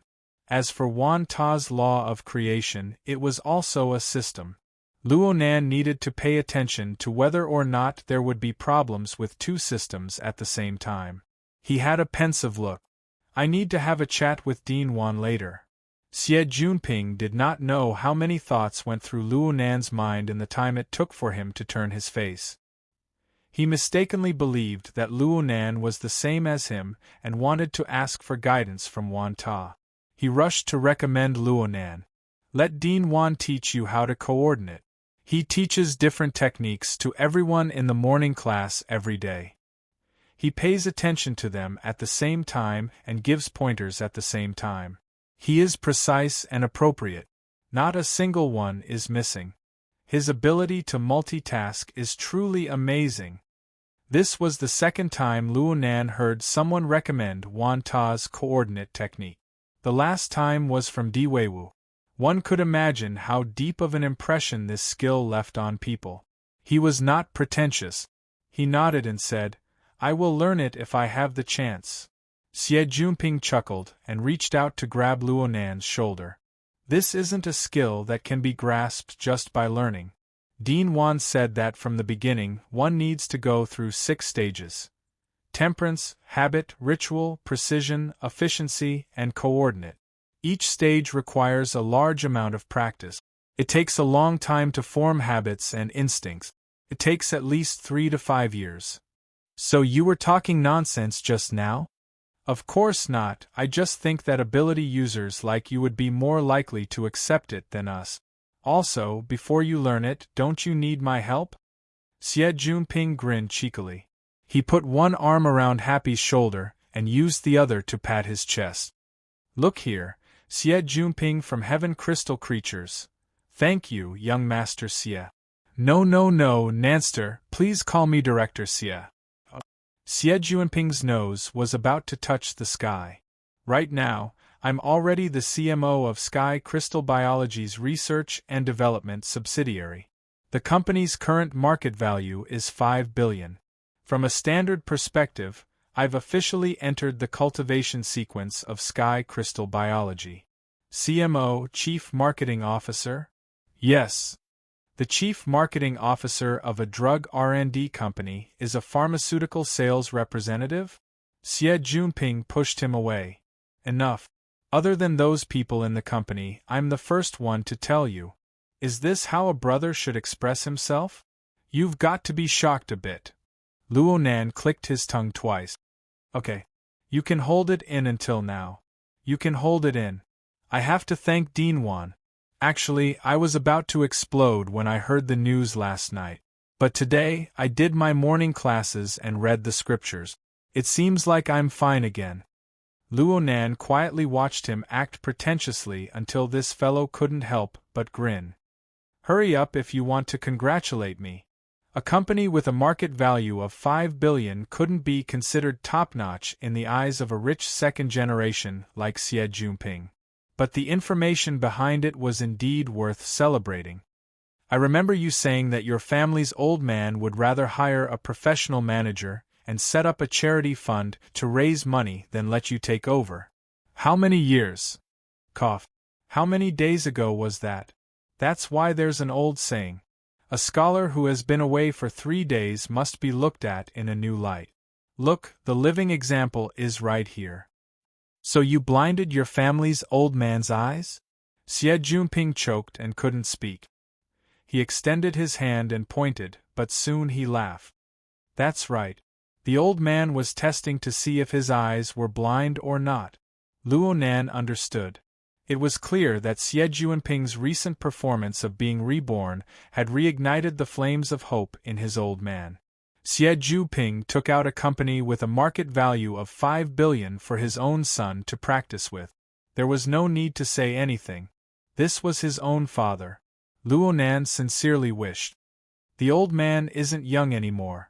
I hope that his eyes will always be clear for the rest of his life. I thank your entire family. Xie Juanping was already disinclined to get angry. Actually, he really did want to thank Luo Nan. Ever since he became a partner with Luo Nan, it seemed that some marvelous things would always happen. The people he saw, the things he experienced, made him ponder over a few questions he had never thought about before. Unknowingly, he had already changed his usual trajectory. Thinking about it, if it wasn't for the mysterious feeling he had when he was at Gear, Luo Nan wouldn't have been able to abandon his rich nightlife, doing things like meditation, chanting, researching magical arrays, and so on, no matter how unfathomable Dean Wan's soul awakening technique was. If it wasn't for this change, his old man wouldn't have given him this sort of nurturing test for him to inherit the family business. Perhaps he would have been like those drunken seniors of his. He would have relied on the so-called foundation to muddle through his days, until he tossed his last breath around in drugs, fine wine, and women. Perhaps Xie Juanping felt that this was pretty good in the past, but now he was faced with Luo Nan, Shuelei, and all sorts of other miraculous characters and events. His past days seemed too low. It should be better to take a few more steps forward while his own passion had yet to fade. Xie Juanping suddenly laughed in spite of himself. He embraced Luo Nan's shoulder once more. Do you know what the biggest change is after I became CMO? Please advise me, Chief Xie. In the past, I spent my old man's money. There were many times when I couldn't find a reason to spend it, and the amount was very awkward. But now, I'm spending the company's money. All I need to do is say, I can earn it back, and it's fine. This is the privilege of a pharmaceutical representative. Your family's old man will cry, right? I feel like I'm holding onto a project that's guaranteed to be profitable. Of course, convincing a bunch of stubborn old fools will take a bit of time. Are you sure? I'm sure, and I'm sure. After all, the only person I really want to convince is my old man. I understand him all too well. Ever since I was young, he always told me this. People always need a little motivation. After all, our vision is only so far. Xie Juanping straightened his arm and raised his thumb, squinting his eyes as he took aim. Start with small things that are easy to solve. Get rid of them first and get a sense of accomplishment. It's the same as stepping on the gas pedal. Then you'll enter the fast lane. Under the effect of inertia, you'll keep doing it until the next motivation arrives. So I don't need to promote a lot of new drugs. I don't need to double the company's profits either. I just need to perform a bit better than my previous terrible performance, and the second motivation will beckon me.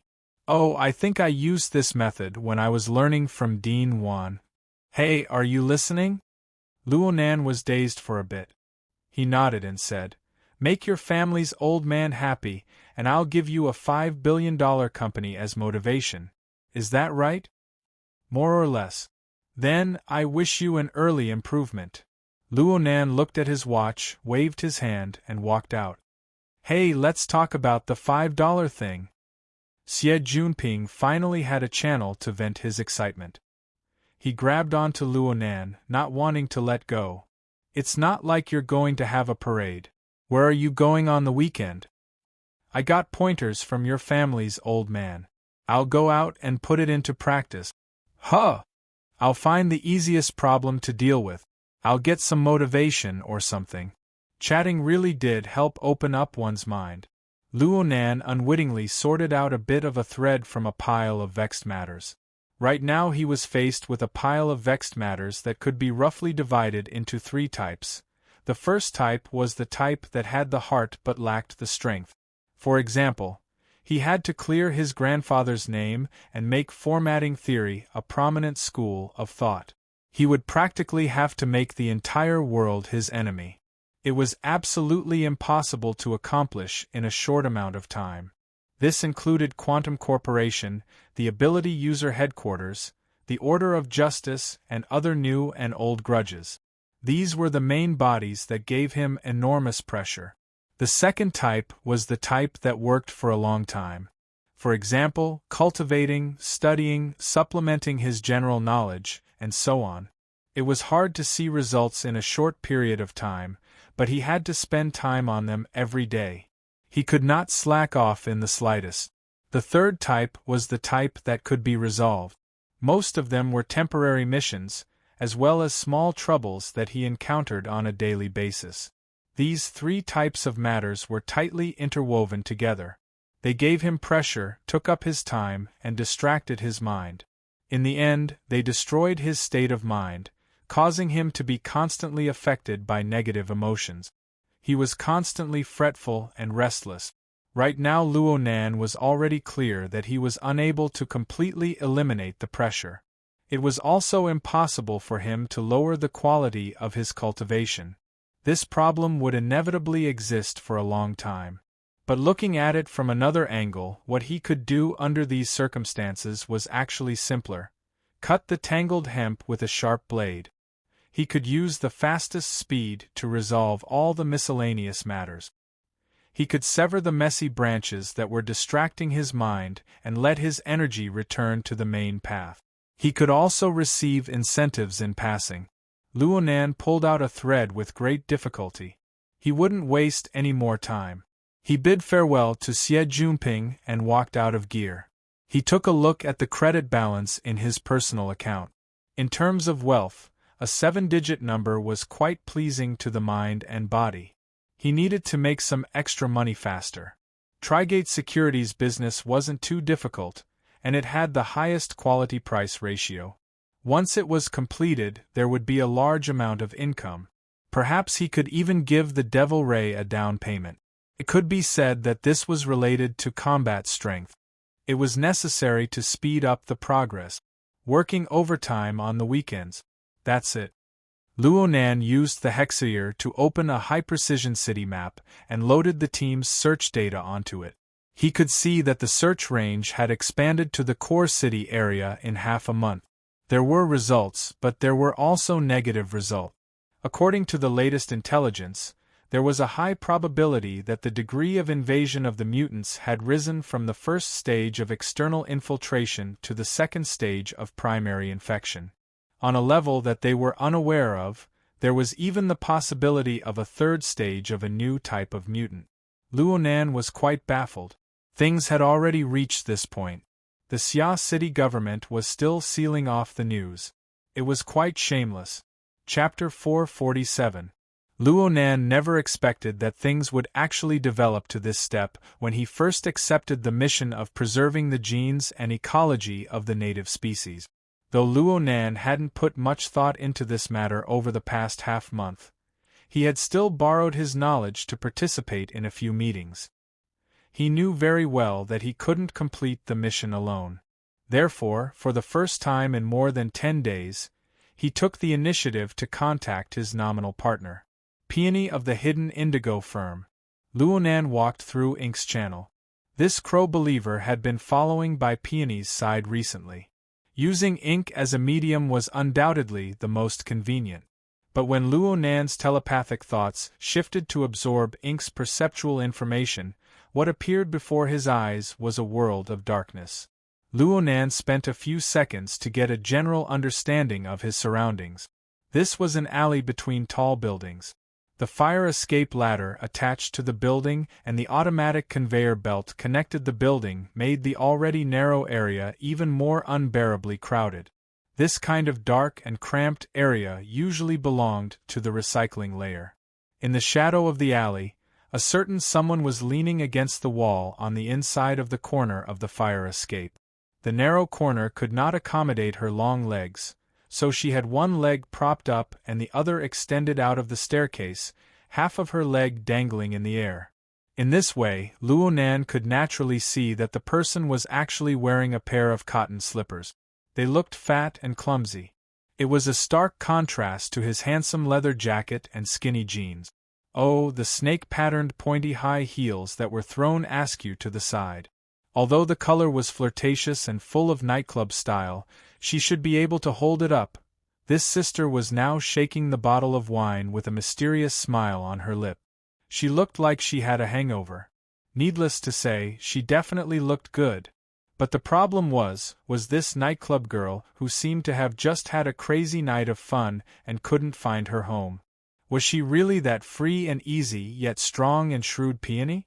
If it weren't for the obvious difference in height and facial features, Luo Nan would have believed that he was looking at Cat Eyes, who was drowning her sorrows in alcohol. Under Luo Nan's command, Ink's claws hooked onto the railing of the staircase on the other side of the building. It observed from above.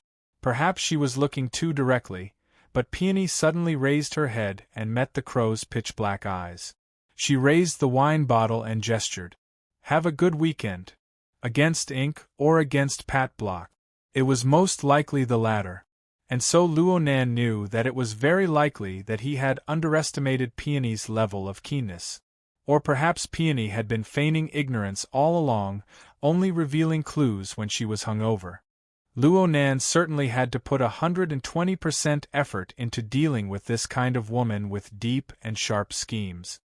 He didn't want to leave any clues for her to use against him, so he communicated with Peony through the rubber band on Ink's ankle. Moreover, he asked a question he already knew the answer to. "Good morning. Did you just search this area?" "I didn't. The door was blocked, so I snuck out." "Hee, why do you look like you've been caught red-handed?" Luo Nan did his best to make his tone sound like that of an adult. He learned from Cragburst and joked a bit too much. Peony responded calmly, "Probably. But are you finally free this weekend and ready to officially join the crew and take a makeup break?"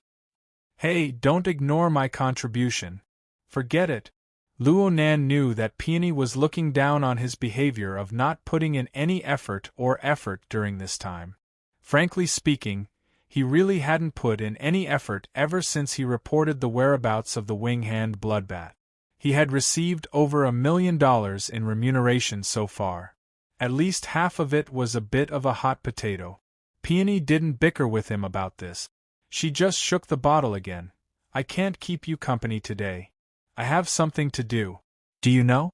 The World University's birthday is a holiday that belongs to us." Luo Nan was actually speechless. That's right. When he first met Peony, she came out of Acumen College. It seemed that she was a graduate student of some professor. She could be counted among the ranks of university students. Speaking up to this point, Luo Nan actually wanted to investigate Peony's background more than once. The problem was that he had to take Her Majesty Empress Wu's face into consideration. He could only act muddle-headed for now. "You want to participate in the parade too? Speaking of which, Crow, you pay a lot of attention to the lives of students. I'm just surprised that you're not doing proper work." "Mr. Crow." "Oh right, you can't add a suffix, right?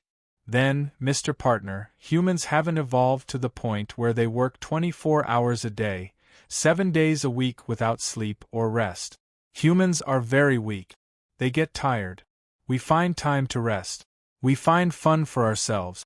It is because of this that it is interesting and wonderful. So, don't obliterate the final value of human society." Luo Nan was speechless once more. He looked at her appearance. "Could it be that you've fallen out of love, right?" "Don't read too much into it, Mr. Partner. I'm enjoying my current state. Unfortunately, I can only get drunk for a while." Peony faced Crow from afar. She shook the wine bottle once more, and then she drained it in one gulp. The wine bottle smashed against the wall with a crash, and then it fell down the stairs. In the end, it was smashed into smithereens. Peony stood up against the wall. She lowered her head and curled her lips in disgust. So ugly. She was referring to the cotton slippers on her feet. They were blue checkered men's slippers. They were old, and Luonan had a few pairs at home. The old and mediocre outer appearance really didn't match well with Peony's slender and well-proportioned feet. Speaking of which, could it be that this person became a mistress and was blocked at the door by the main wife? Did she run away in a panic? Elite women played this game these days. Well, it seemed to be common in television dramas. In reality, this was probably true love. It was a pity for those spare tires and men who admired goddesses. Luonan didn't make any moral judgment. In any case, he wasn't the one taking over. However, his feelings toward Peony had changed a bit. The element of looking up to and admiring her had lessened a bit, and he felt a bit more realistic. They were all ordinary people. Right now, he was a bit worried about Peony's state. It wasn't safe for a great beauty to stay on the recycling stratum when she was hungover, even in broad daylight. As for Peony's personal strength, he still had no idea. "Hey, where are you going?" Peony didn't answer. She turned her head and looked around. Finally, she saw her high heels lying crookedly to the side. She chuckled and casually kicked off the cotton slippers on her feet. She fitted her feet with the most suitable decorations. The bewitching patterns and shapes instantly drew out lines that were pleasing to the eye. Peony seemed to instantly regain her usual aura after putting on the shoes that belonged to her. She laughed again and waved her hand at Crow above her. Then she staggered her steps and walked out of the alley. She's definitely right. She's pretending to be calm. Luonan pondered over Peony's state of mind as he urged Crow to follow her. The alley went all the way up, slowly going from the recycling stratum to a normal street block. Perhaps the statistics of the public security department were far too accurate, or perhaps Peony had the talent to act in melodramatic dramas. It wasn't unexpected that such a great beauty would bewitch the eyes of some people. In the shadows of the building, a tall and coarse young man brushed shoulders with Peony. When he looked at her from the front, his eyes nearly popped out. He turned his head to look at her back and was stunned for a few seconds. In the end, his heart was clouded by lust. He turned around and chased after her, chuckling as he struck up a conversation. "Beautiful, where are you going?" Peony didn't pay any attention to him, but the young man's skin was thick enough. He followed closely and didn't let go. "Look at you. You didn't drink to your heart's content last night, right? I know a good place. Let's continue another round." Peony continued to move forward, but an inexplicable smile seeped out from the corner of her lips. The young man saw the side of the beauty's face suddenly come alive because of her smile, and he became more and more enchanted. He raised his hand, wanting to hook it around Peony's shoulder. Then he heard a slightly hoarse voice at this time. "I know that all life here has never cultivated properly." The young man's nose was already smelling the fragrance of a fragrant body mixed with the smell of alcohol. From his perspective, this was the smell of desire. Then, the stairs came head-on towards him. Thump! The young man simply slammed into the stairs. He didn't move an inch, fainting. Peony didn't even turn her head. She continued to stagger forward, occasionally leaning on the wall. She chanted unhurriedly as she walked. Persevering in the 5 desires, infatuated with love, giving birth to anger. Using all desires and karma, falling into the 3 evil paths. Within the 6 pleasures of reincarnation, suffering all bitter poisons. The minute form of conception, constantly growing from generation to generation. What the hell? Luonan didn't understand half of what he heard. He just felt that it was like some sort of Buddhist scripture, and the color of the words and sentences made him feel uncomfortable. Peony's footsteps came to a halt just as he was baffled. She wasn't far from the mouth of the alley. The morning sunlight cut through the gaps between the tall buildings, miraculously falling at the end of the long alley ahead. Over there was a relatively bustling street. The stream of people passed through, and the clamor entered the ears. Ink folded its wings and stopped on a certain window sill above the mouth of the alley. It continued to stare at her. But Luonan saw Peony smile inexplicably. She directly stepped out of the mouth of the alley, reflecting the slanting sunlight. Her smile was brilliant and bright, devoid of any depression or filth. Just like this, she naturally blended into the surging stream of people on the side of the street. However, the most eye-catching thing right now was a group of university students marching toward the City Hall Plaza.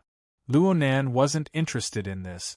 He felt that the current peony seemed to be easier to communicate with, so he asked, "You're planning on spending the day in the City Hall Plaza? Then do you have any information?" Clap, clap, clap. Clear and resounding applause rang out. Peony stood by the side of the road, forcefully applauding the marching group. She shouted loudly, "Unity!" Her drunken and wanton appearance was very annoying, but as a beauty, she had special privileges. Most of the people in the marching group were stupefied, but there were still quite a few young men who laughed loudly in agreement when they saw the encouragement of a great beauty like Peony. Unity. Peony continued to applaud with all her might. She leaned forward slightly, arched her back, and clapped her hands red. It was as if she was already immersed in the enthusiastic atmosphere. Then she shouted loudly once more, "Honor!" She was a beauty again, and she was so sincere. This time, there were even more people who responded. The sound waves had already converged into form. Honor! Faint beads of sweat appeared on Peony's forehead. She simply tore off her leather jacket and draped it over her arm. Her upper body was just a thin shirt, and it was completely unable to conceal her beautiful lines. However, what truly stirred people's hearts was her wanton and bright smile. Her snow-white teeth were revealed beneath her beautiful lips. They were so splendid. She walked into the marching group with large strides amidst this sort of smile. She was like the most familiar of friends. She opened her arms as if it was a matter of course, and she placed them on the shoulders of two students. The students just so happened to be a man and a woman. Both of them were stupefied.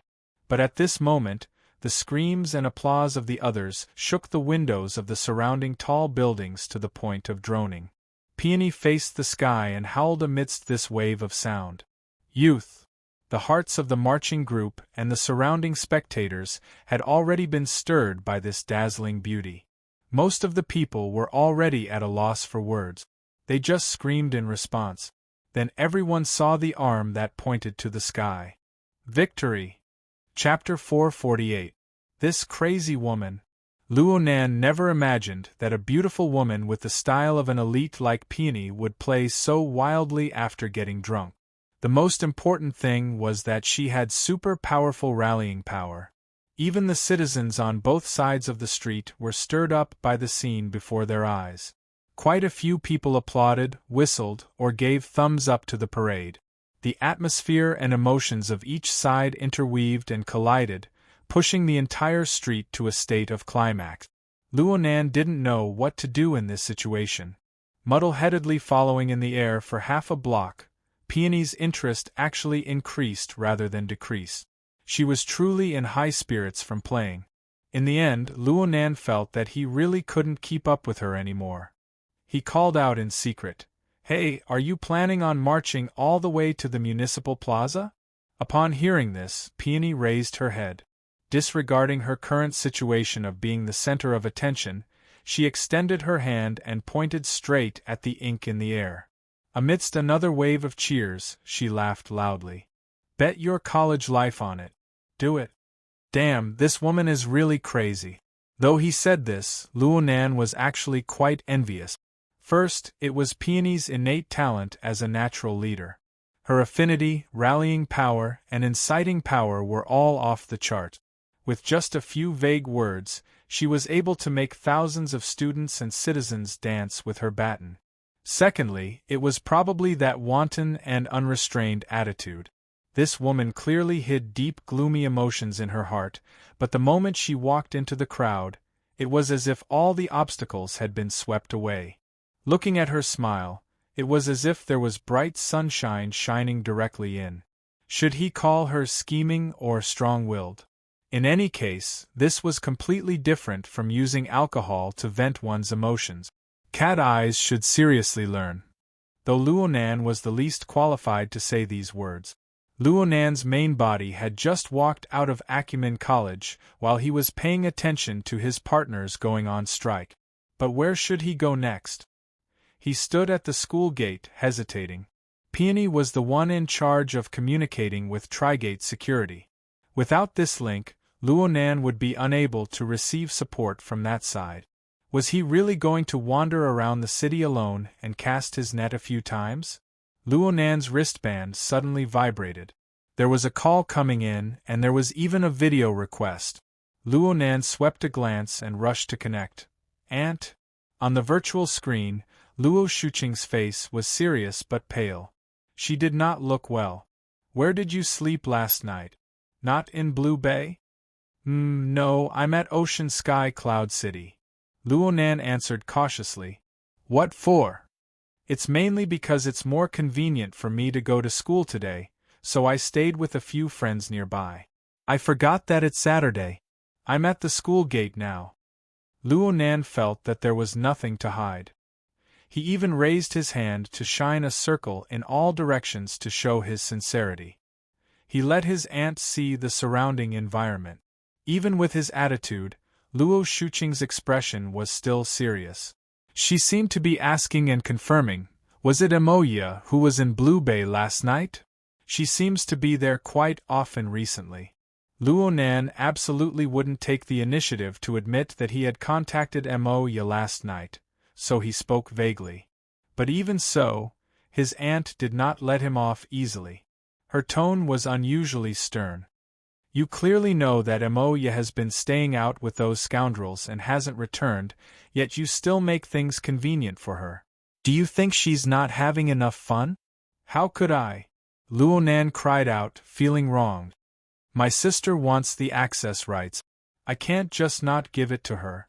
Recently, I had been living in the Nade district, so how could I have the time to care about Blue Bay? I haven't cleaned it for a long time.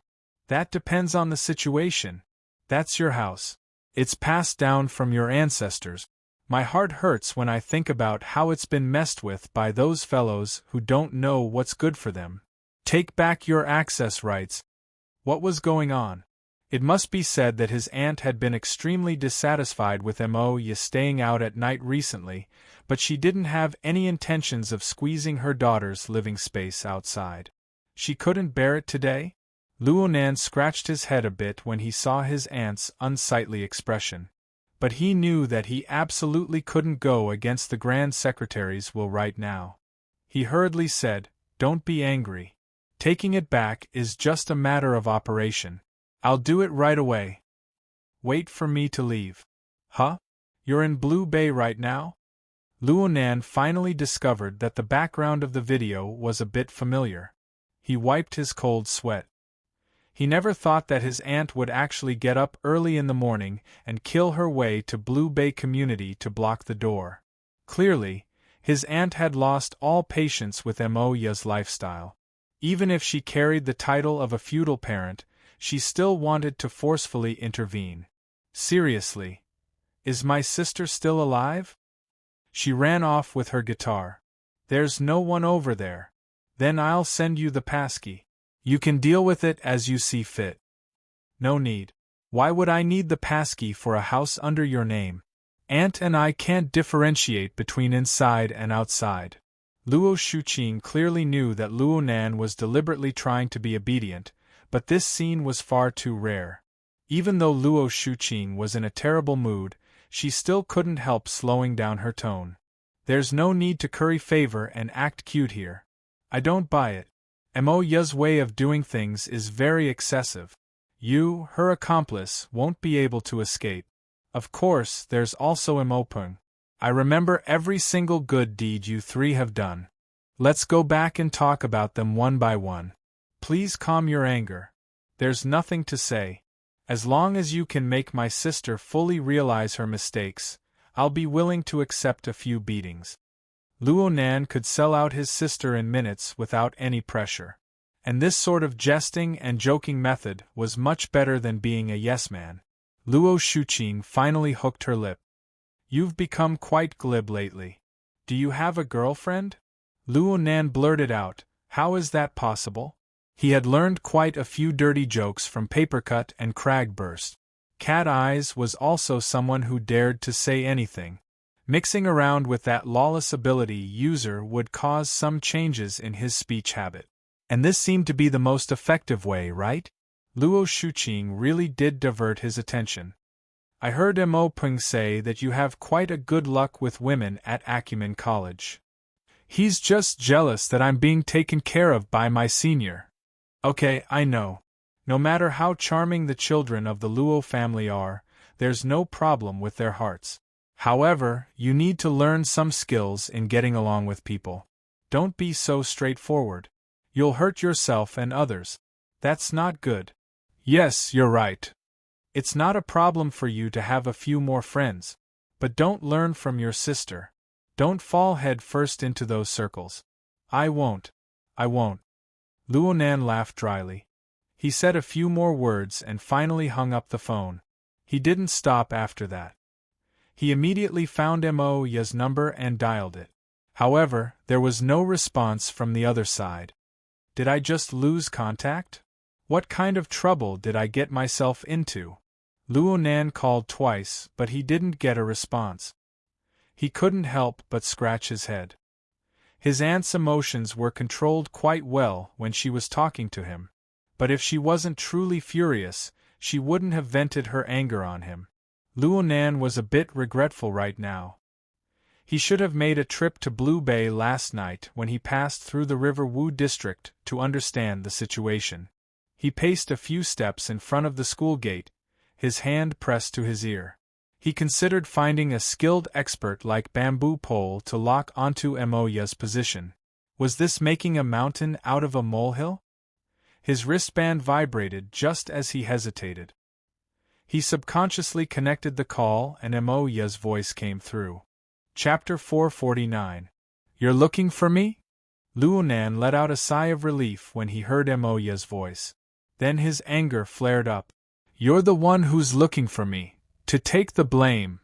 What are you talking about? Mo Ya's background was noisy. The sound of a piano and drums joined together. It seemed like someone was calling her. She responded with two sounds before turning around to talk to Luo Nan. I'm rehearsing right now. I'll contact you in a bit. Luo Nan looked up at the sky and sighed. Mo Ya, you sure have a big heart. The high priest has exploded and you still have the heart to rehearse. Are you going to hold a concert for 10,000 people? 100,000 people level. Screw your 100,000. You're dreaming. Yeah, I'm dreaming. I'm hanging up.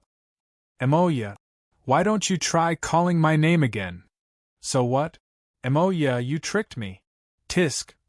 Little brother, you're such a good boy. Come over to the municipal plaza at noon. I'll treat you to a meal and introduce you to some beauties. Luo Nan was a bit stupefied by Mo Ya's unpredictable attitude, but he soon recalled that this was Mo Ya's usual trick. He laughed and was about to retort when Mo Ya said, "Oh right, don't come too early. Our practice venue is rented until 2 o'clock. We'll be racing against time." There's really a show? What do you think? I'll contact you at noon.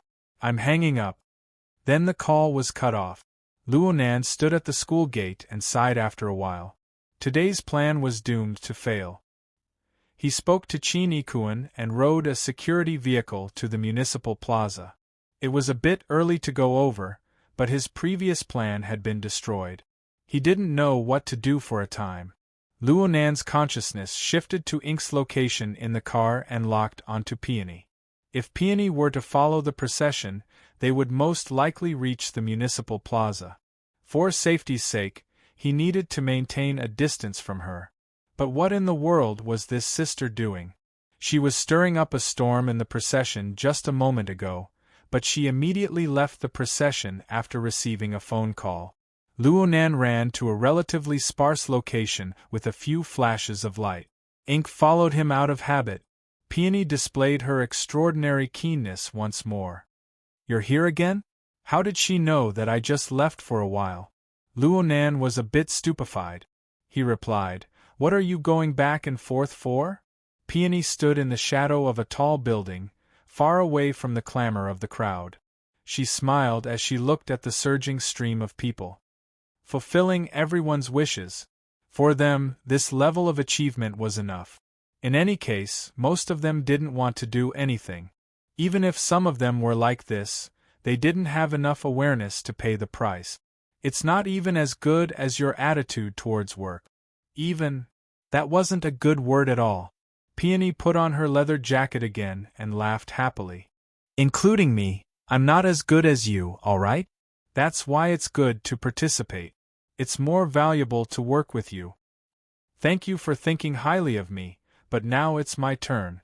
When you said you have something to do, are you referring to watching the parade with me? Go to the municipal square on the way. Municipal square? Where are you going? You're right. That place will be a good place soon. The city government will cry if they hear this. As long as it's meaningful to us, this is indeed a good opportunity. Luonan was suddenly unable to keep up with Peony's train of thought. Opportunity? What opportunity? Peony pulled her hair back into a ponytail. She bit a rubber band in her mouth and cast a sidelong glance at Ink. It looks like I overestimated you, Mr. Partner. Luonan didn't care about Peony's evaluation. He knew early on that this Miss Peony could toss him in the dust in terms of planning and scheming. She was just stating the facts. His attitude was upright and very calm. You don't need to evaluate my thinking ability. You just need to provide the conditions for me to reveal my search and sensing ability. I believe that this is the meaning of us being partners. Oh, that makes sense. Peony really did seriously consider this for a moment. Then she nodded. That's what the firm told me in the beginning. How could I forget? I'm sorry. Maybe I drank too much last night. Of course, it's more likely that you haven't fulfilled your duties during this time, giving me some sort of misconception. Maybe. Peony tidied up her ponytail and stepped on the high heels on her feet. I need to change this too. But let me first explain the so-called opportunity. Since we're going to the municipal square, as long as it's not a particularly exhausting matter, we can completely handle the related search work. After all, this is an opportunity to collect sufficient samples. Samples! That's right. 3 samples. It's just like what's described in the records of the operation. After this period of incubation, the probability of a third-stage mutant infection appearing has already reached a statistically significant significance. Speak in human terms. In other words, due to the invasion of this batch of mutants, the ecosphere of Xia City has already received serious contamination. Affected by this, it's very likely that a primitive mutant has already appeared by our side. Its original form might be a rat, a wild dog, a crow, or even a person. But in the end, it will become a monster with an intense desire for destruction and an instinct for reproduction. And then, the municipal government is still sealing off the information. Then a biohazard crisis type of blockbuster will play out in Xia City. When that time comes, we definitely won't be able to get the follow-up payment. The firm's reputation will pretty much be wiped clean. I'll lose my job, and my partner will probably have to change employers. Of course, this is the worst-case scenario. This demonstration is truly righteous. It's also our opportunity. Peony pointed at the gradually departing procession. Look, a procession like this can be seen on over half the streets of the city. There are a total of 954,000 or so registered university students in the Xia City region. They come from over 70 institutions of higher learning. 4 major districts are spread throughout the north, south, east, and west of the city. The number of people participating in the demonstration is over 100,000. And if we include those fellows who join in the fun, the police and civil servants who are responsible for maintaining order, the merchants who seize business opportunities, and service personnel, etc., the number of people involved will certainly exceed 200,000. Oh right, there's still a performance tonight. Singers, famous actors, popular boy and girl groups, virtual idols, and so on. By the peak hour of the evening, the number of people gathered within a 5-kilometer radius of the municipal plaza will be between 300 and 500,000 people. Do you believe it or not? Luonan didn't respond. He couldn't help but think about what a canned sardine crowd of 500,000 people would look like. At that time, the residents of every corner of Xia City will appear in the plaza. A sampling rate calculated from the total population of 90 million people in the main city district of Xia City is quite reasonable, whether it's from a sociological or biological perspective. Luonan had a general idea, but he still needed to confirm it. What do you mean? Chapter 450. The atmosphere of Xia City in early winter was abnormally fiery because of the university student parade. The closer one got to the municipal plaza, the higher the heat. At 10 o'clock in the morning, there were already over 20 university parades stationed in the plaza and surrounding areas. Under the illumination of the winter sun, the weather could be considered fine. The temperature was neither hot nor cold. The university students, still in their energetic phase, began to wave slogans in the municipal plaza. They chatted with the surrounding military and police, testing each other's limit. Most people knew that today's parade was just a show. Professional skills and cooperation from all sides were indispensable in order to have a happy and brilliant show. Aside from reaching a consensus on this point, everything else was like a plate of loose sand. Luonan found a leisure library on the outskirts of the municipal plaza. There was a tea house, a water bar, and a hot drinks shop inside. Most importantly, the window position near the plaza was very good. It just so happened that the municipal plaza and most of the eastern area could be seen.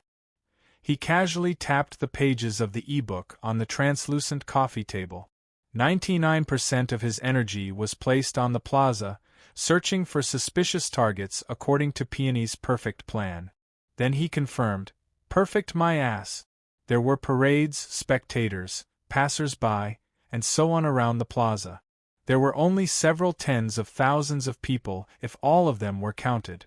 But the stream of people shuttling back and forth had their respective life sketches interwoven together to construct a changing star atlas. It was like an e-book on the table. The words were dense, and page after page flashed past. It was dizzying to read. Right now, the number of people was far from reaching its peak. After the parade and the carnival began at night, it was very likely that there would be 500,000 people. They would be like sardines squeezed into a narrow area with a radius of 5 to 6 kilometers. The range was not a problem, but the density of stars in the living starry sky of 500,000 people was something that not even the center of the Milky Way could compare to. He squeezed out all of his brain juice. Could he color the target? Too chaotic. Too chaotic. Luonan's fingers lightly tapped on the table. He changed his tempo and volume to dispel the fidgety emotions in his mind. The order of the plaza was very chaotic right now, but the hearts of people were even more chaotic. Luonan had observed the parade that Peony had teased through Ink's perspective. Several hundred people advanced passionately. Their surging emotions formed a layer of scorching incorporeal flames. They had already formed some sort of initial fusion, some sort of embryonic form of a system. They seemed to converge, but in fact, they could be contrasted to highlight the minute differences and contradictions of individuals. The procession in the plaza did not have this condition at all. Luonan could only begin by searching the target itself. However, the characteristics of the first, second, and third stages of a mutated infection were all different, especially the most likely second stage, which was the incubation period in which the infection had not yet completely mutated. At this stage, the difference between the target and a normal creature was very small. It required a high degree of precision and a large amount of experience to make a judgment. Luonan had the information provided by Trigate Security by his side. He had used the standards of the root receptacle, root nature, and root trigger taught by Jim Master Shio to distinguish them, but this was not enough. The technique of distinguishing between the nature and mechanism of a tool also required a large amount of experience as a foundation. Luo Nan's current accumulation was far from enough. Not to mention that mental sensing had always been a very personal experience. It was very hard to truly comprehend it just by looking at the information. He needed to discuss this with someone, but the advisor, Peony, was still traveling leisurely on the road. It was said that she would arrive in the afternoon. Luo Nan stood by the window and observed for a while, consuming nearly all of his interest. There was also a lack of breakthroughs in his train of thought. He was simply wasting time and tea. He picked up a teacup and took a sip, slightly relaxing his nerve. Then he felt a weak stimulation nearby. It was not a target, but it was non-hostile. Chattering. Luo Nan turned his head to look, accurately capturing the source of the stimulation. There was an aisle and a row of tables, and he saw a familiar face. The other party's expression was a bit stiff when they met Luo Nan's gaze, but they still nodded politely in greeting. Luo Nan responded and then ignored them. However, the other party was still within the range of his perception. There were two people at the other party's table. They were both women, and they had been talking private all this time. They had been talking about him since just now. "Siener, who's this? You're frozen stiff." "Don't mind me." "No way. Don't tell me this is your ideal type? Turner will cry, right?" "I said don't mind me. But he looks so weak. He's like a little submissive. Look at what he's wearing. It's an autumn sweater. The color is gray. It looks like some school uniform. He's always reading with his head down. He has no friends. He's all alone. He's a typical depressed person." "Shut up. Hey, you're being too protective. Are you secretly in love with him? Big-headed fish." "Okay. Let's not talk about him. Let's not talk about him. What do you think about the seat I booked? The plaza will certainly be a mess at night. This place is the best. It's quiet and the atmosphere is pretty good. It's more suitable for a woman like you. Speaking of which, that person is sitting there. It's fate. Hey, where are you going?" "The restroom." The conversation ended, and a young girl with a slender figure stood up from the table. She wore fashionable clothes and left with a taut face. However, she shot a glance at Luo Nan before she left. Unfortunately, their gazes met once more. She could only nod with a stiff expression. Then she turned around and left in a hurry. She was Yu Qin. She was the second generation of a certain pharmaceutical company. Last time at Aurora Cloud City, she was Luo Nan's guest. Her older brother Yu Zheng's performance was terrible. He had caused quite a bit of trouble, but she had always been very calm and smart. She behaved with propriety. The impression she gave others was okay. Luo Nan paid more attention to the reservation information Yu Qin revealed during her conversation with her companion. He tapped on the table, and sure enough, he saw that the reservation time was displayed. It was from 6 p.m. to 2 a.m. the next day. In other words, he could only stay at this seat until 6 p.m. at most. Then this place would belong to someone else. Should he find another place? Hold on. Since the two young girls could think of this, then the others. Luo Nan immediately entered keywords such as municipal plaza, parade, performance, and so on. Sure enough, the reservation service had already been activated for the relevant window viewing seats, and the number of available seats was rapidly disappearing. He only hesitated for a bit at two relatively remote seats. Game over. Forget it. With his mental senses, it didn't really matter if the location was good or bad. Perhaps it was even safer. Luo Nan sighed. He leaned his back against the back of the soft chair and closed his eyes to rest. But he felt that something was wrong in the next second. He opened his eyes and saw Yu Qin's companion walking over with light steps. Her round face was smiling and she had very cute baby fat. She wore a pair of ladies' sunglasses on the tip of her nose. They were crooked, and she looked as if she had stolen them from home to play. She looked very young and tender. However, she was quite tall. She wore a loose pink windbreaker paired with black pencil pants and white sneakers. Her frame was very lively. Chapter 451. It was hard to imagine that this girl, who called herself Fathead Fish, wouldn't care about anything else. She started off with a bunch of beep. Luo Nan was stunned for a moment when faced with such a familiar person. He politely got up and touched Bai Yu's hand. He introduced himself, Luo Nan. Hello. We know each other now. As she spoke, Bai Yu sat in the seat across from Luo Nan. She giggled as she looked at him. Her eyes seemed to be shining. How long have you known Siener? I know all of Siener's friends, but I've never seen you before. I'm a student at Acumen College. I used to be at 6th High. I also used to be at 6th High. Bai Yu suddenly became excited. It's fate! But how come we've never met before? Luo Nan laughed. Do you know Imohan? I'm her cousin. Henin's cousin? Isn't that a little fatty called Emopring? I'm the other one. Oh, what a coincidence. I'm also a transfer student. I transferred to Xiqing District 2 years ago for the sake of making my debut. But you should be pretty low-key in 6th High, right? Yeah, I don't really come out to play. Bai Yu's heart was filled with curiosity. She was a young girl driven by curiosity. She didn't have any scheming thoughts.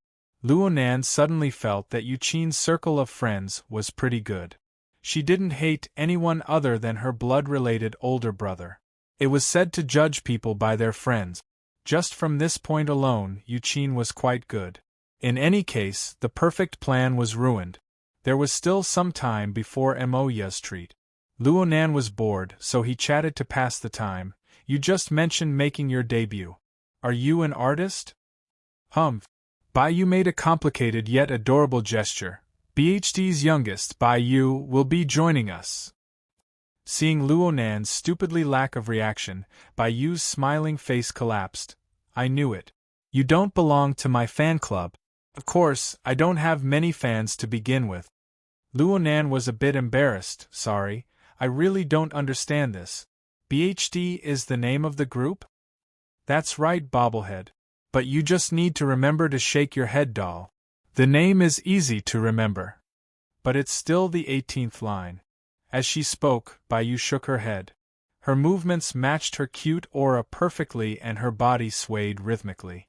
However, Luo Nan's gaze accidentally swept over her chest, which was completely incompatible with her age. This was because the trench coat had opened up after sitting down, and the thin layer of fabric inside could not hide the full curve.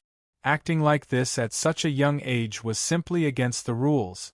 Luo Nan didn't have any crooked thoughts, but he was a bit embarrassed. He hurriedly averted his gaze and took the initiative to speak in order to conceal it. You and Yuqin came out to watch the parade? Bai Yu waved her finger. Hey, although we are an unknown, we are still a duo that debuted. Do you see that? In the middle of the square, the scenery will be built in the afternoon. That will be our stage. Don't forget to help us tonight. As she spoke, she sighed again. We can't talk for too long. I still have to meet up with my sisters in a while to practice more. To the square. This sentence inexplicably made Bai Yu laugh out loud.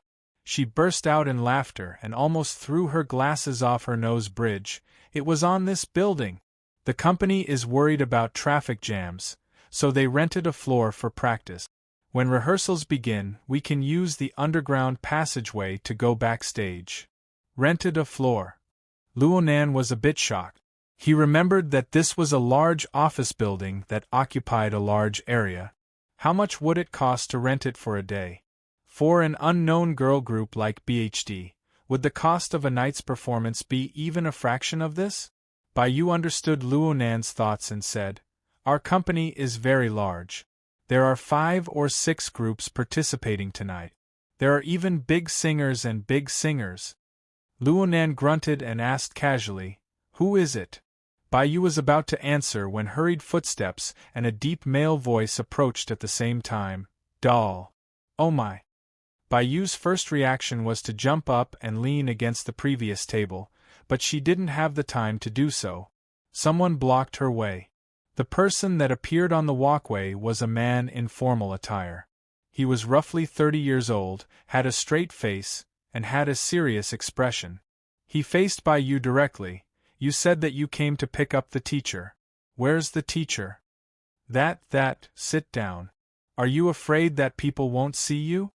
The man in formal attire scolded in a low voice and indicated for Yu to sit down.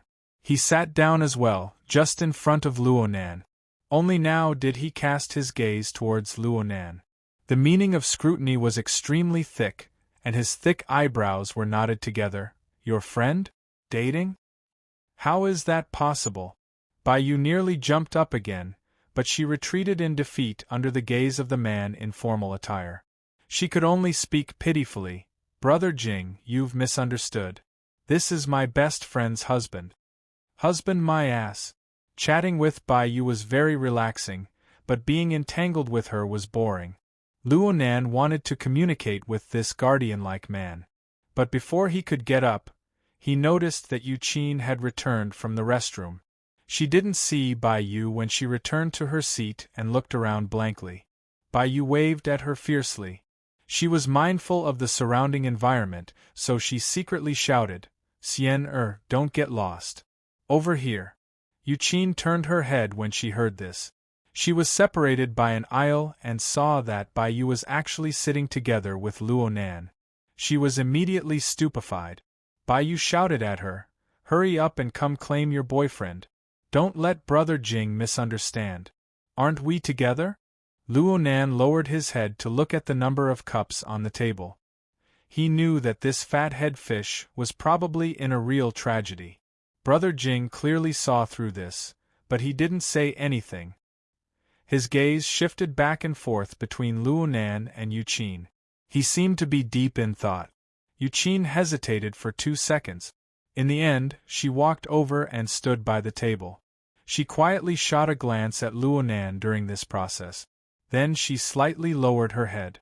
She was probably trying to find a balance between respect and calmness, but unfortunately she failed. Her slightly fast heartbeat, her controlled breathing, her nervous system's inhibition and counter-inhibition. Every detail exposed her nervous state of mind. You wouldn't be able to see through this, but the man in formal attire across from her would probably be able to see some clues. But then again, this man gave Luonan a strange feeling. Luonan thought for a bit and took advantage of the situation to get up. He faced Yuqin and said, "You can sit inside." "This is..." Luonan was asking Yu, but Yuqin, who was still standing there without moving, quivered. She took half a step forward and said softly, "This is Mingtang Culture's manager, Mr. Hai Jing." "Hai Jing?" Luonan was curious. Before Luonan could figure it out, Hai Jing's serious face relaxed from astonishment and bewilderment. In the end, it transformed into a carefree smile. "Nanster, is that you?" Chapter 452. Upon closer inspection, the title was just a knock on the door. The true key was the smile on Hai Jing's face. He opened his mouth wide and revealed his teeth. His unrestrained and smooth expression instantly broke through the solemn temperament of his formal attire. It caused the clean face before Luonan's eyes to overlap with a large face with sideburns. Hai Jing, the first lead singer of Mountain Stream, the band Moya belonged to. That was 6 years ago. Moya was still in her 3rd year of high school at the time. She had just joined the band and obtained the position of melody guitarist with her skillful technique. Luonan was just a brat who wasn't even 10 years old. He had yet to start researching formatting theory. In today's sense, life had yet to begin. However, Luonan still had some impressions in his chaotic and blurry memories. Hai Jing, the lead singer of the band at the time, had a resounding and clear voice. It could be said that he had a gorgeous voice. He was the type that Luonan could accept in the noisy and chaotic underground rock circle. It could be said that the entire Mountain Stream band style was built around this lead singer. Moya's gorgeous solo performance, known as the Palace on Strings, brought out the best in Luonan's style. Many times they would be called low-level, vulgar, and trendy dogs in the circle because of this. Emoya had cried because of this. The one who had hugged and comforted her back then was Haijing. Luonan had always been conservative. This kind of intimate and caring attitude was already beyond his expectations. So Luonan had the impression that Haijing had been a candidate for brother-in-law for quite some time. But later, this potential brother-in-law suddenly disappeared from her memory. TSK, the human memory mechanism was really strange. A small trigger was able to make the already gray images regain color and flow. Luonan was immersed in his memories. He seemed to have returned to that ignorant and clean world. There were some subtle changes in his emotions. He subconsciously laughed. Brother Jing, long time no see. You're actually a manager now. Haijing laughed. You came to see Emoya's performance? She said she would treat me to lunch. Then thank me. Haijing pointed at his own nose. I was the one who booked the restaurant. Didn't you know? Emoya and the others just signed a 2-year contract with Mingtang. I just so happened to be in charge of today's performance. You signed a contract? Luonan was a bit embarrassed. He really didn't know. Just a week ago. They performed well at the Manching Music Festival, and the company was optimistic about their prospects. Has Emoya been hiding outside for the past few days? I've really offended my aunt. Haijing's deep understanding of Emoya made Luonan vaguely believe that Emoya had always been here for the past few years. Haijing nodded. He pondered for a moment as if he was considering something. In the end, he pointed upwards. Emoya and the others are rehearsing now. They are in the same place as Doll and the others. Do you want to go and take a look? Before Luonan could respond, Baiyu was already dumbstruck. Why? Why can't I invite Qin Xian or? Haijing glanced at her. Shangxi's contract is a management contract, while yours is a training contract. That is the difference. Baiyu was immediately defeated. But then she saw that Luonan was looking in the direction of Haijing's finger. Luonan had a very focused appearance, and she couldn't help but spit, Hey! There are still over 10 floors. Of course, Luonan wouldn't say that he had locked onto Emoya's position through his mental senses. He just nodded and smiled at Baiyu before asking Haijing, Is it convenient? Haijing seemed to have thought things through. This is Shangxi's first performance since they transformed from an underground band. The scene tonight will be huge. I'm worried that they'll be nervous. Having a family nearby will certainly help. I heard that it's a scale of several 100,000 people? The company estimates that it can reach 1 million people at its peak. Rock bands naturally have an advantage in this kind of occasion. It's an excellent opportunity. 1 million people. Luonan clicked his tongue. Emoya, that fellow. She really went wherever there was excitement. But was their band already at the level where they could perform in public at a large-scale event with 1 million people? How about this? Touch me with your wristband and I'll give you the authority. Since the security around the plaza has been upgraded, we can only use a face-to-face invitation to increase the authority. Luckily, I still have a spot on my side. Doll, what are you doing? Baiyu withdrew her finger and had an innocent expression. Brother Jing, are you trying to ruin their date? Are you trying to break up an affectionate couple? This wasn't the end. Luonan rolled his eyes. Next to him, Yuqin took a quiet breath. She raised the teapot and poured tea for Luonan. Her demeanor was refined and gentle, and it matched perfectly with Baiyu. Yuqin's appearance was definitely because she still had lingering fears from the conflict last time. She was deliberately acting low and small. Luonan felt that it was pointless. He waved his hand and was about to speak, but Haijing spoke first. 1 is a hire. 2 is also a hire. It just so happens that the company is short on manpower right now. I'll just take in 2 temporary workers.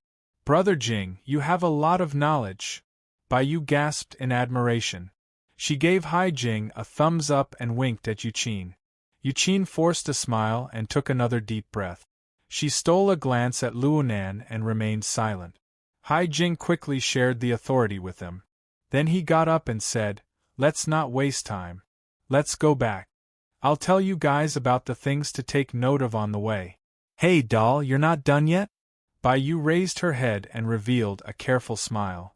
"Brother Jing, did you forget about the teacher?" Haijing was a bit startled. He was a bit embarrassed under the gazes of Luonan and the other two. He slapped his forehead and sat back down. "I almost forgot. I'm going to make a phone call." The call connected a few seconds later. Then he hung up. "I've already arrived. I've used up my authority. Bai Yu, bring out yours. It seems that this is the reason for me to approve your leave, right?" Bai Yu giggled. She stretched her neck to size up the entrance. "I don't see anyone. Did you guys drink too much again? If we get the smell of alcohol from our bodies, Brother Jing, you'll have to help us explain to the company." It could be seen that Haijing had a close relationship with Bai Yu and the other artists. Work was work. Friendship was friendship. Haijing could clearly distinguish between the two and complement each other. It seemed that he was doing quite well as an agent. However, it was a pity that the loud and clear lead singer of Mountain Creek would probably never be able to come back. Luonan was a bit lost in thought, but he was soon awakened by a stimulus. His brows furrowed. Bai Yu had already locked onto her target. "She's coming. She's coming. Teacher, over here." Luonan turned his head and saw a woman around 30 years old walking over. She wore no makeup, but her slightly brown skin was extremely lustrous. It didn't give off a dark feeling. She wore a white long-sleeved t-shirt with a jacket draped over her shoulder. She wore dark blue bloomers paired with nude high heels. She was dressed to the point of being a complete mess. She looked very confident and at ease, but in essence. Haijing stood up to greet her. He called her teacher, but he didn't mention her name. It sounded a bit awkward. Bai Yu also chuckled as she leaned over. She hugged the person across the reading table. "Teacher, it's been a week. You must teach me how to take care of my skin this time." "All right, let me introduce you." Bai Yu enthusiastically introduced them. "These two are." "There's no need for introductions. I've met them before." Yuqin had already stood up. She bowed and greeted the person. "Hello, Teacher Cat Eyes. You still remember my name? How thoughtful." The person had a subtle smile on her lips. Her gaze didn't linger on Yuqin. Instead, she took the opportunity to look at Luonan, who was slowly getting up. When their gazes met, her complicated smile finally blossomed. "Hey boss. Your new target?" Luonan had a serious expression. "Teacher Cat Eyes, don't joke with me." He could only respond like this. Otherwise, he would have no way of explaining things to Haijing and Bai Yu. Haijing appeared to be quite shrewd, but Bai Yu was already stupefied. "You guys know each other? The boss behind the scenes of your teacher's studio is Luonan? It can't be." Luonan finally laughed, but his laugh was very powerless. "I said it was just a joke. As for whether it was a joke or the cause and effect, Cat Eyes, take care of it for me first." The casual and confident-looking woman before him was none other than Cat Eyes. Her public identity was that of a dance teacher. In the inner world, she was a registered member of the Ability User Society. She was a psychic sensing awakened, and her most proficient ability was long-range perception. However, from Luonan's perspective, this female awakened, who was in the prime of her life, had the most significant attribute. She was a believer on the staff level under his formatting theory. She was a component of a large production line that provided him with an unending supply of soul strength. Cat Eyes had not met Luonan since the incident at Aurora Cloud City. However, the connection between them was much more frequent than before. They continued to break in. Luonan took the initiative. He didn't care much. Cat Eyes was completely passive. She thought quite a bit. Over a dozen days passed. Whether Cat Eyes was happy or not, she began to get used to the existence of a boss. This little bastard didn't sign a contract. He didn't pay her wages. He didn't give her any chance to leave. A staff member? A slave. The only thing that made Cat Eyes rejoice over was that this boss, Luonan, was quite undisciplined in his management. Luonan generally wouldn't give her trouble. Even if he did, the difficulty wasn't too high. Cat Eyes didn't want to change this. So when her emotions stabilized, she maintained this state of interaction with Luonan. She didn't give Luonan any trouble. He and I have been practicing dancing recently. He's a guy who really knows how to make bets.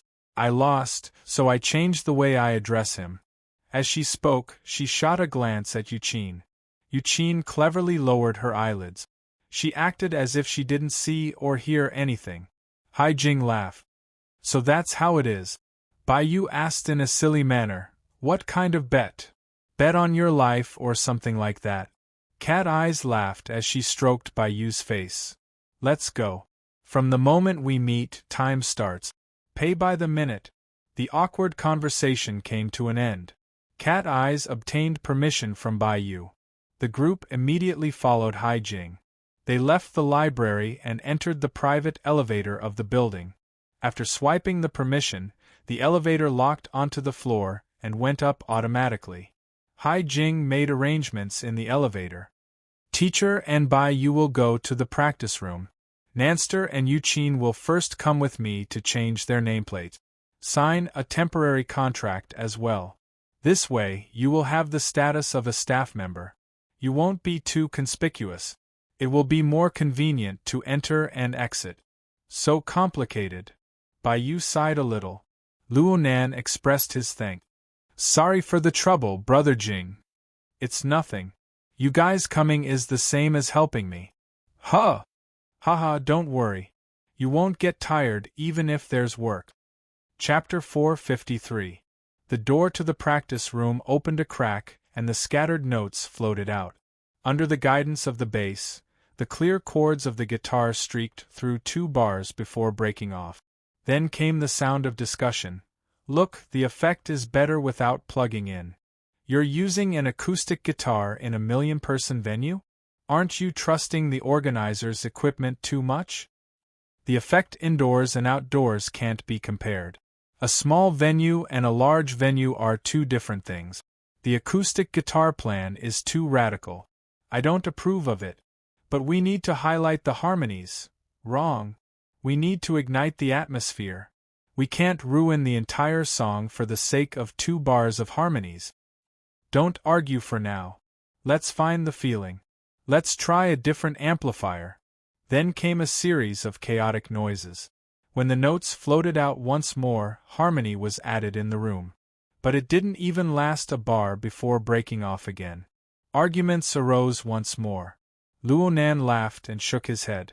Then he closed the door, not touching the restless and trembling atmosphere inside. He turned to look at Hai Jing behind him. They're really nervous. Hai Jing was a bit surprised. We're not going in? We're not going in. I'm afraid Moya will smash us with her guitar. Not yet, but it's hard to say for the others. Hai Jing touched the door handle and gave up. Then let's wait for the practice to end. After all, they're an underground band. Their nature has changed after signing with Mingtang culture. Right now is their period of transformation. It's not wrong to be nervous. Did they sign a contract or personal relationships? In other words, they'll pay more attention to commercial development, right? Yes, the trend. Hai Jing let out a light breath. I don't know if bringing them out from the underground circle is a good or bad thing. With Moya, his cousin who was obsessed with bands, around, Luonan knew a few things about the underground circle, no matter how much he immersed himself in his own world. Signing with an underground band was a relatively sensitive topic. Many bands looked forward to signing a contract with a management company or a music company. They wanted to walk from the underground to the surface. But the traditional style of buying records but not selling their bodies, and the habit of despising the trend was still very powerful. It would be fine if they really soared to the top, But the worst thing was that they would be rejected by the underground circle and the pop circle at the same time. Many bands would collapse at this stage. It was just like the awakening of supernatural powers. If they succeeded, everything would be fine, but if they failed, they would be stuck at the edge of two worlds. Forget about the pressure from the outside world, just the confusion about where they stood was enough to make them suffer. Luo Nan shook his head. A sliver of heaven. A sliver of earth. Hai Jing chuckled when he saw Luo Nan's appearance. He rubbed Luo Nan's head in passing. Little fellow, when did you become so mature? Luo Nan was stupefied. Hai Jing was a bit embarrassed when she saw Luo Nan's expression. Don't mind me. My hand slipped. It's okay. You're the big brother. Luo Nan didn't care at all. I remember calling you uncle at the very beginning. You had a beard back then. You still remember. Hai Jing grinned and pulled a bit of distance away from Luo Nan. He leaned against the opposite wall of the practice room and took out an exquisite box from his pocket. There were 3 e-cigarettes arranged neatly inside. He picked one up and put it in his mouth. His words were a bit unclear. Back then, you were really muddle-headed. You looked stupid. The temperature of his mouth triggered the switch of the e-cigarette as he spoke. There was a crackling sound, and the front of the e-cigarette was slightly red. Smoke rose in spirals. Luo Nan watched the red light on and off the front of the e-cigarette, and some memories from the depths of his brain resurfaced. Maybe. You even said that my surname shouldn't be Gong. I should be called Gong. If I don't ring, I won't ring. Then you splashed your fruit juice on my face and extinguished the cigarette. Oh, that was my first time visiting your house. I stole a puff in the yard. Why did I have to talk so much? So embarrassing. Hai Jing waved his hand. He stuck his head to the wall and forced his face to the ceiling. He looked like he didn't have the face to see anyone. Perhaps this was also called not being proper. Luo Nan was more familiar with this image compared to Hai Jing's well-dressed suit. He laughed again and said to Hai Jing, "There's no band that doesn't want to sign a contract. I don't know about Emoya. My aunt has always felt that the underground circle is too chaotic. If she knew that Emoya signed with a proper management company, she should be happy. The underground circle is chaotic. This circle isn't peaceful either." The e-cigarette in Hai Jing's mouth shook up and down. Mingtang culture is facing a change in its shares. It's a matter right now. Forget it. Let's not talk about this. Luo Nan felt a bit of empathy. Not being able to enter the circle of the awakened was one thing. Truly entering the inner world seemed to bring all sorts of troubles. Obsession underground. Troubles in the sky. None of them can be avoided. Okay. You've become a philosopher. Did something hasten your maturity? Luo Nan blinked and changed the topic. Brother Jing, you still quit smoking in the end. I haven't really smoked for the past 2 years. It's funny when I think about it. I can't quit no matter what when I'm singing. But once I stop singing, it's all over. Hai Jing's wristband vibrated at this time. He lowered his head to look at it. Then he straightened his body and removed the e-cigarette. Here comes the trouble. I'll take you to find a place to rest. There are quite a few empty rooms here. Wasting them is wasting them, but safety and privacy are guaranteed. Luo Nan nodded and followed. Hai Jing put the e-cigarette back into the box. He suddenly thought of something and waved the box. "All right. Thank your uncle for me. He was the one who recommended this Star Ember series to me." Luo Nan laughed without saying anything, but he suddenly remembered. Emoya had so many friends. Among the men, only Hai Jing was able to visit her home alone and enter her room. Perhaps this was the key reason why he mistook Hai Jing for his brother-in-law? Mistook. Mingtang culture was one of the organizers of this parade. Before the official performance, there were a multitude of matters to attend to. Hai Jing said that he was going to lead Luo Nan to find an empty room to rest in. But he hadn't taken a few steps when an urgent matter came pressing down on him. He needed to rush over immediately. Forget it. You go by yourself. Room 5627. Just turn around the corner at the end of the corridor. Hai Jing joked as he spoke. Don't worry about bumping into people. It's fine if you try one by one. Every practice room has its own privileges. You can't enter without authorization. Okay. Go do what you need to do, Brother Jing. Hai Jing turned around and was about to leave when he remembered something. Oh right. Your girlfriend is in room 5621. She's with Bai Yu and the others. You can go there and take a stroll. With your friendship with Teacher Cat Eyes, she shouldn't kick you out. BHD's music style is more suited to the tastes of you youngsters. You made 3 mistakes in a single sentence. Should I correct you or not? In the end, Luonan could only accept it with a smile. Hai Jing wanted to rub Luonan's head, but he came to his senses in time. He placed a palm on Luonan's shoulder. Have fun this weekend, but you need to show some concern for your sister. Luonan looked pensive as he watched Hai Jing leave in a hurry. 5627, 5627. Luonan followed Hai Jing's instructions and found room 5627 in the corner. He was just about to reach his hand out to grab the door handle when he suddenly stopped. He raised his head to confirm the room number. 5627. That's right. There are no problems with the privileges. But why were the 2 people inside able to go in? And why were they having fun so much? The use of mental senses actually manifested here. Right now, there was only one thing he was conflicted over. Should he continue watching? Or should he continue watching? Luonan sighed outside the door.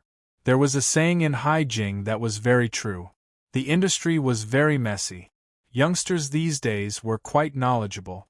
No one was a pure white lotus. Luonan had attended health classes before.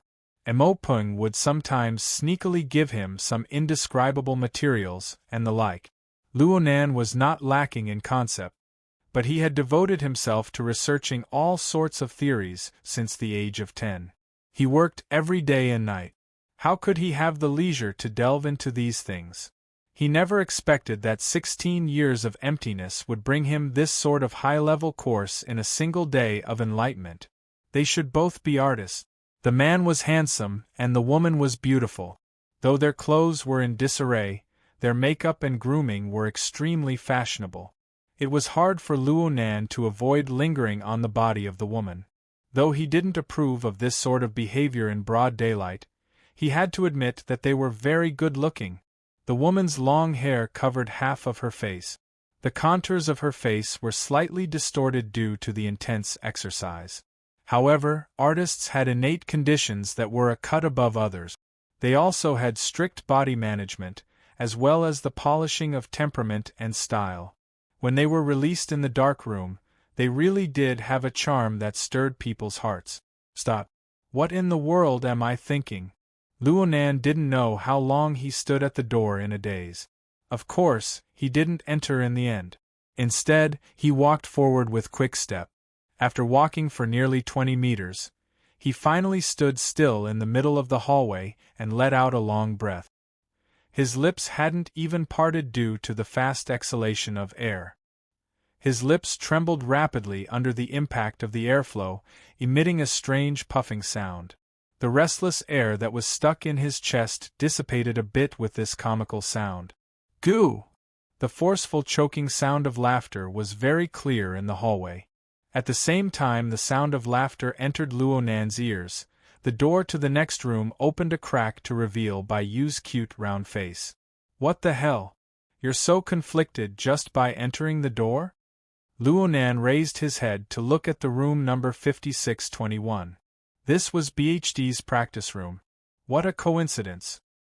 He turned his head to glance back. He had walked nearly 20 meters and was only 2 doors away from room 5627. After all, the practice rooms were very large. Bai Yu must have just gone through a round of practice. A thin layer of sweat covered her forehead, sticking to her hair. Her face was flushed red as well. Did you see your sister? You came here to visit me? That's right, your girlfriend is in there.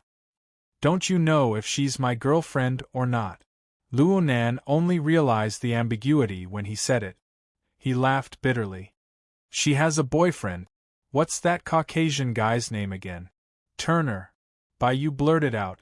Then she covered her mouth and shot a glance behind her. She turned her head to look at the two ends of the hallway. Only when she didn't see anyone did she let out a sigh of relief. Then she pushed open the door and walked out. She closed the door behind her and lowered her voice. Don't let Jingu hear you. He hates it when his artists lie. Luo Nan frowned as he watched Bai walk out. Bai had been practicing her dance in the room just now. She had even worn 10-centimeter high heels in order to imitate the scene of the performance to the greatest degree. Her well-developed body had grown a bit taller. When she stood together, she was taller than Luo Nan by 2 or 3 fingers. Of course, this wasn't important. What was important was that Bai was wearing a tight-fitting dance outfit. She was already drenched in sweat. The curve of her chest caused a gap to appear in her small round collar. Her snowy white flesh shone in front of Luo Nan's eyes. He didn't know whether to look at her or turn his head. Chapter 454. It was probably the legendary goblins that got to their brains. Luo Nan wanted to smack his own head. He felt that he wouldn't be more embarrassed than he was right now if he were to fight with an extraordinary. Okay, this was an exaggeration. A moment of embarrassment was far from being comparable to a duel of life and death. Ever since he entered the inner world, everything he encountered was much more difficult than what he was facing now. Compared to the true predicament he faced, the current encounter was nothing more than a small stumble in adolescence. He had overcome even greater difficulties. There was no reason for him to shrink back now. No, there was no reason for him to be a slave to his desires. Luo Nan's mind fluctuated with a few thoughts, and he felt much better. He took a deep breath and maintained a steady tone of voice. I understand. Go back and practice. Where are you going? Did Brother Jing really arrange work for you? Before Luo Nan could think of a good reason, the sound of noisy footsteps could be heard from the other end of the corridor. A large group of people circled around the corner, room 5627, and walked over. The most eye-catching people in the crowd were the bodyguards with strong bodies in suits and leather shoes. They formed a dense layer around the perimeter. There were also service personnel with work nameplates hanging to the side. However, the most eye-catching person was a fashionably dressed woman in the deepest part of the crowd. She wore sunglasses, and her head was slightly raised. She was surrounded by people, and her aura grew more and more powerful. The spacious hallway became exceptionally narrow because of the arrival of this group of people. The wild mandarin ducks in room 5627 heard the noise. They tightly hugged each other from a negative distance. Under panic and stimulation, they secreted large amounts of dopamine, serotonin, estrogen, and so on. Their entire bodies responded, and they even confused the boundaries between pleasure and fear. Only now did Luo Nan discover that he had been paying attention to them all this time. This was really. The result of seeing oneself clearly was often awkwardness. Awkwardness wasn't a poison. One wouldn't die from suffocation. Luo Nan thought that he was the only one who knew from beginning to end. At most, he would be able to research the information in private.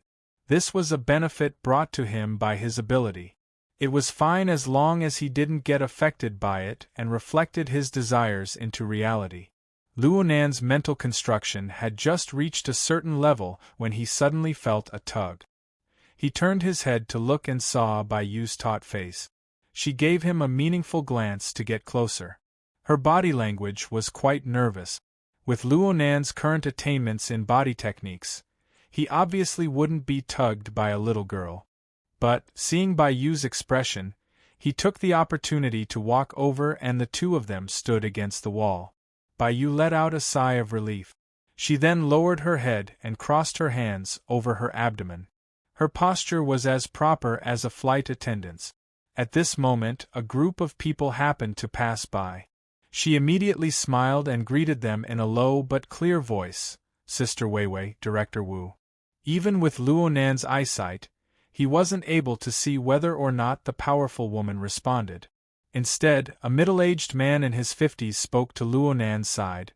Don't loiter around outside. If you need to practice, go practice. The dense mass of people walked past. They made a right turn at the end of the corridor, breaking away from Luo Nan and Bai Yu's line of sight. However, Luo Nan's mental senses remained clairvoyant from beginning to end. At the corner was a semi-sealed passageway. The passageway was locked by a transparent electronic door. At the end of the passageway was a carved double door. Behind the door was a rather luxurious suite that could easily fit dozens of people. The group of people walked into the suite.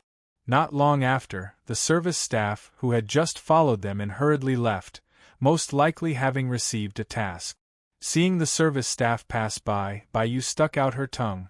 I got caught. I have to get out of here. Hold on, who's that? Director Wu.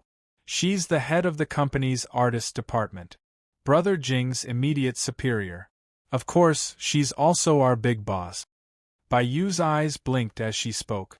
It was as if she was telling Luo Nan that she was different from the boss she had won a bet with.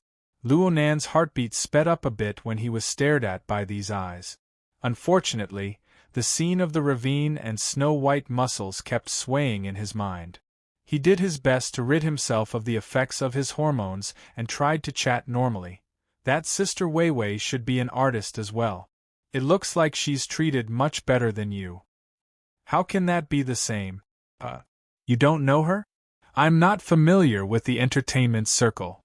You really don't know her? What's there to show off? My heart suddenly feels better. Bai Yu clasped her hands together and made a gesture of thanking God. Then she happily explained to Luo Nan. That's the pillar of our Mingtang culture, Shi Wei. She's a standard A-list artist. She's quite famous in East Asia and Southeast Asia. Shi Wei? You don't have any impression? No, I can remember a bit. She debuted as a super pure and innocent celebrity. She seems to have successfully transformed her career. Her acting path is quite wide. There was a period of time when Mo Peng was very obsessed with her. He borrowed money from me to buy peripherals. Bai Yu let out a long sigh. Peripherals. When we debuted, peripherals were half sold and half given away. Even so, we still accumulated half a warehouse. She's not like Sister Wei. Her position as the number one sister in the company will be more or less stabilized in the next few years. Luo Nan paid attention to the situation in the room. He discovered that Shi Wei and the big boss of the artiste department, Director Wu, were talking on equal terms. She was even a bit stronger. Sure enough, she had the style of a number one sister. She's even invited to stand on the stage for this sort of parade and assembly? Sister Wei's transformation was in the direction of public welfare. Plus, with her popularity, standing on the stage is more effective than us dancing for an entire night. That's weird. Sister Wei's schedule is famous for being tight. There's still 7 or 8 hours until the performance. Bai Yu's eyes shone brightly. Her eyes were lit up by curiosity. She had long forgotten about being caught red-handed. She lowered her head and operated her wristband. She checked the internet and even signaled Luo Nan to come over and enjoy the show. Sky Street, one of the largest gossip communities in East Asia. Their social media accounts are updated in real time. Even though it's annoying to be exposed here, honestly speaking, we still hope to see news about ourselves on there. It'll increase our exposure. Look, it's this. Fairy, she's secretly meeting a new lover. It looks like she was out on a date and got caught by the paparazzi. She's definitely here to hide. This sealed floor was indeed quiet. The paparazzi didn't have the authority to come here. But what the hell was Bai Yu excited about? Luo Nan finally understood. Bai Yu was older than him by half a year, but she was actually a little gossip bug. It was sad that she had chosen the enemy camp. Luo Nan was shaking his head in his mind when he suddenly discovered a new situation. He signaled for Bai Yu to open the door to the practice room behind him and pushed her inside. Someone's coming. Luo Nan let out a breath after dealing with the loose ends. He turned around and walked in the opposite direction. But he hadn't walked more than a few steps when he heard someone call out to him, "Hey, you over here." Luo Nan turned his head with a pure expression. "You called me?" The person who called out to Luo Nan was none other than Director Wu. He walked out from the sealed passageway with a slightly chubby young woman following by his side. The woman was talking to him. "It's better if I go by myself." "Don't. The reporters outside are like wolves and tigers. You've been with Little Wei for far too long. They all recognize you. Let someone else do the work of running errands." Director Wu scanned Luo Nan's face as he spoke. He felt that this young man's face was quite young and unfamiliar. He was a bit puzzled. "Which department are you from?" Luo Nan subconsciously replied, "I'm with Brother Jing." "Hi Jing, right?" Director Wu's gaze swept over the nameplate on Luo Nan's chest, and he felt relieved. He signaled for Luo Nan to come over and instructed, "You and Assistant Meng exchange numbers. Remove the nameplate and go to Ruifeng Building. Bring back the pre-ordered breakfast set. I've already trained you guys on how to hide from reporters. Be smart." There was no need to explain the cause and effect. Luo Nan couldn't refuse in this situation. Otherwise, he would be digging a hole for Haijing. He responded honestly, removed the nameplate, turned around and left. Director Wu and Assistant Meng returned to the suite. Luo Nan quickly walked through the hallway, but just as he passed room 5621, a crack in the door of the practice room opened. Bai Yu poked her head out. "Oh, the refreshments of Ruifeng Building. They're so damn expensive. And they don't have takeout service. I can only pick them up from their doorstep. But I heard that they're good for your looks. I really need to run errands this time." The girl had been eavesdropping through the crack in the door all this time. Luo Nan didn't care about running errands. Haijing was able to bring him in. Why couldn't he do something? He asked casually. "Do you want some? I'll give you some along the way." "There's no need for refreshments. I can't afford them." She turned around and said a few words into the room. A few seconds later, she poked her head out again. She blinked her eyes fiercely and did her best to charm. "Brother Luo Nan, come in for a bit, okay?" Luo Nan sighed and entered the room according to her words. 4 gazes fell upon him as soon as he entered the room. He recognized Cat Eyes and Yu Qin. There were also 2 young girls who were a bit older than Bai Yu. They were undoubtedly the other 2 members of the BHD group. Haijing had mentioned before that one of them was Shui Yuan, who had the nickname of Housekeeper. The other was Clara, Barbie. As members of a girl group, their personas were quite distinct. The one who was drenched in sweat and had a white towel draped over her shoulder was frowning as she looked over. She was most likely Shui Yuan. She had a serious face and her figure was the most well-proportioned and fit. As for Clara, she was undoubtedly the charming mixed-blood beauty. Her skin was as white as milk and her looks were extremely high. Bai Yu giggled and clapped. Hurry up, hurry up. High-end free labor is only available once. Boss Luo is going to Ruifeng Road to pick up takeout. Anyone who wants to pick up something along the way, hurry up and sign up. The floor is closed right now. If you miss this opportunity, you'll have no hope at all. Shredded radish? The charming Clara let out a low laugh. She was amorous, and she was much more mature than her age.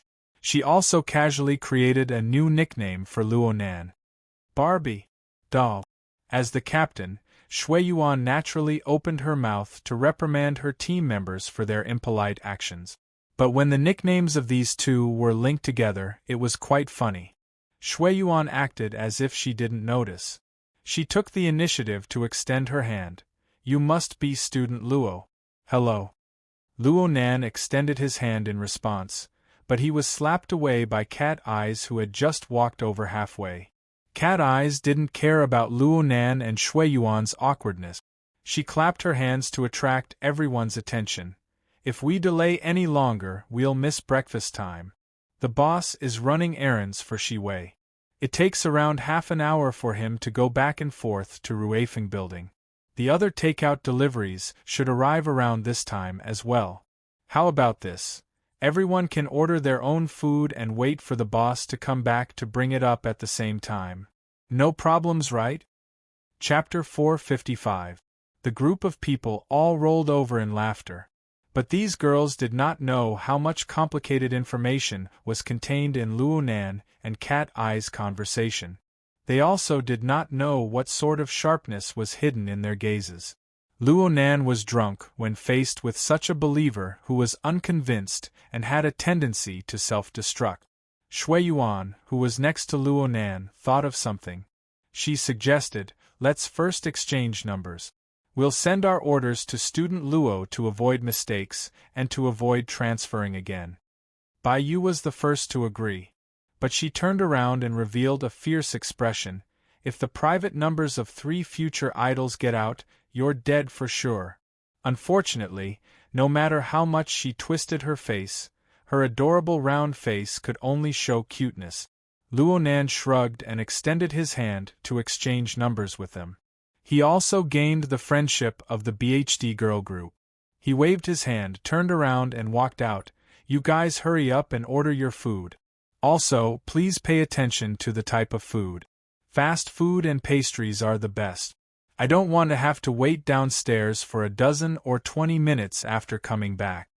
Bai Yu let out an "ah," and expressed with extreme innocence, "We're all obese. What about body management?" Shui Yuan stared at her. "Body management has already collapsed the moment you suggested it." "But Captain, you didn't refute it." "I'll take you guys to strengthen your training for 2 hours. Hypocrite. Pervert." Luo Nan had already opened the door to leave the BHD group's internal strife. At this time, the silent Yu Qin walked up to him and whispered into his ear, "Mr. Luo, let me go with you." No need, no need." Cat Eyes giggled as she hugged Yu Qin's shoulder. She kissed her and firmly pressed her down. "Right now he's burning hot. His head has a fever. It'll be better for him to go out by himself." "You're the one with a fever," Luo Nan retorted. But when he saw Cat Eye's expression, he understood that something good had happened next door. It was impossible to hide it from her. In fact, Cat Eyes might have even seen his relatively straightforward reaction earlier on. Was it awkward? Of course it was. But his special relationship with Cat Eyes had more or less dispelled a portion of it. He just glared at her and opened the door. Cat Eyes suddenly said, "I won't order a meal for you. You can just go to Auspicious Abundance Restaurant and receive a flowing stone set. It's simple and quick." "Thank you, boss." As she spoke, Cat Eyes gave him a salute. Luo Nan turned his head, speechless for a time. He didn't know the market price of Ruifeng Restaurant, but from the look of fear on Bai Yu's face, he could tell how powerful the flowing stone was. Fortunately, he had just earned a large sum of money last night, so he had some confidence. In the end, he just waved his hand and walked out of the door. The elevator required them to pass by room 5627. Luo Nan noticed that the wild mandarin ducks were still inside. They were already neatly dressed, and they stuck to the door with one in front and one in back. They used the visual system of the door to observe the situation outside. They were at a loss as to whether or not to open the door. Luo Nan's sudden passing caused the male artist to jump in fright. He blurted out a curse, "You're asking for a beating." Luo Nan raised his eyebrows. He didn't stop and just walked straight past. The male artist finally confirmed that there was no one outside the door. Just as he opened the door a crack, there was a loud thud and the door shook. He went, "Ah!" and fell back, bumping into his completely defenseless bedmate behind him. The female artist screamed and fell back. Fortunately, she reacted in time and held on to the male artist, so she didn't fall down. However, the collar of the male artist's shirt made the female artist choke. Luo Nan used his interference power to vent his anger, then he took the elevator downstairs. The female artist screamed and fell back. Hai Jing discovered that Luo Nan had gone out from the nameplate information system and asked. The boss was embarrassed when he found out about the situation. He wanted to send someone to take his place, but Luo Nan refused. Luo Nan didn't care about running errands. Peony's so-called perfect plan wasn't feasible, and he was already idle. It wasn't bad to have something to do. Also, since Ruifeng restaurant's refreshments were famous, there was no harm in giving some to Emoya and the others.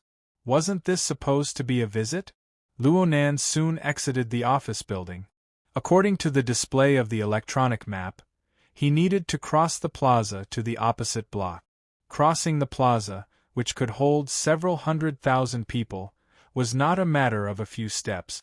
Due to the demonstration, some public transportation was restricted.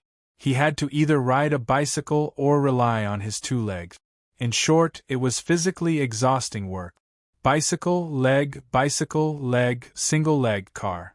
Forget it. Let's just ride a bicycle. Luo Nan turned off the electronic map. Before this, he had already locked onto the location of the legendary Ruifeng restaurant through his mental senses. Right now, he wasn't afraid of walking the wrong way even if he closed his eyes. Luo Nan rode his bicycle across the plaza. Right now, the municipal plaza could be considered to be a sea of people. The bicycle needed to take many detours before it could find the specially opened evacuation tunnel. The bicycle could travel relatively smoothly. Luo Nan's wristband vibrated continuously. It was a screenshot of the orders sent by the BHD group. 1, 2, 3, 4. Oh, the 4th ring wasn't from the wristband. Came from the connection between Luo Nan and Ink on the mental plane. The source came from Peony, who was still wandering halfway. How's the progress? If you want to do this sort of plan again, then find someone better. Luo Nan roughly observed the situation around the municipal plaza. The living starry sky was becoming more and more crowded. It was like a river overflowing under a torrential rain. Millions and millions of stars flowed endlessly, refreshing at every moment. If Luo Nan wanted to search for ability users, mutants, or even darksider species like the Wraith Sign, Luo Nan would not be afraid. But if he wanted to search for Phase 2 infected. Phase 2? You want to search for Phase 2? Peony was surprised for once. What's wrong? Right now it's estimated to be Phase 2. Of course I want to search for Phase 2 and be vigilant against Phase 3. Peony interrupted his words. Mr. Partner, you have obsessive-compulsive disorder, right? Cough. That's because I lack common sense. Right now in the world, there are no methods outside of the laboratory that can effectively determine the existence of Phase 2 infected. Especially in this sort of environment. I believe this is the most basic of common sense. You're not going to search for Phase 2? Of course. Phase 1 is the source of infection for mutants. Phase 3 is the target for primary mutants. These are the targets of search that have actual meaning. I know that Phase 2 infected people have more value in management, but that's only in theory. It doesn't have any actual meaning. Perhaps only people with severe obsessive-compulsive disorder would consider things from this angle. Luo Nan was certain that if Peony stood in front of him, he would accelerate at full speed and crash into her. Several seconds later, Peony sent him a low chuckle. Mr. Partner, are you angry? Luo Nan ignored her. I'm sorry. Maybe I haven't completely sobered up, or maybe I'm on my period. I don't really pay attention to what I say. You should already be in the plaza right now. Do you want to meet up with me? I've always been quite curious about a partner like you. Luo Nan's eyebrows jumped. He instinctively looked all around, believing that Peony had discovered him. He only reacted half a second later. She was still walking leisurely on the road right now, and Ink was her best informant. But on the other hand, Luo Nan had displayed a degree of familiarity with the current situation of the plaza because Ink was together with her. This made Peony make a judgment that matched the fact.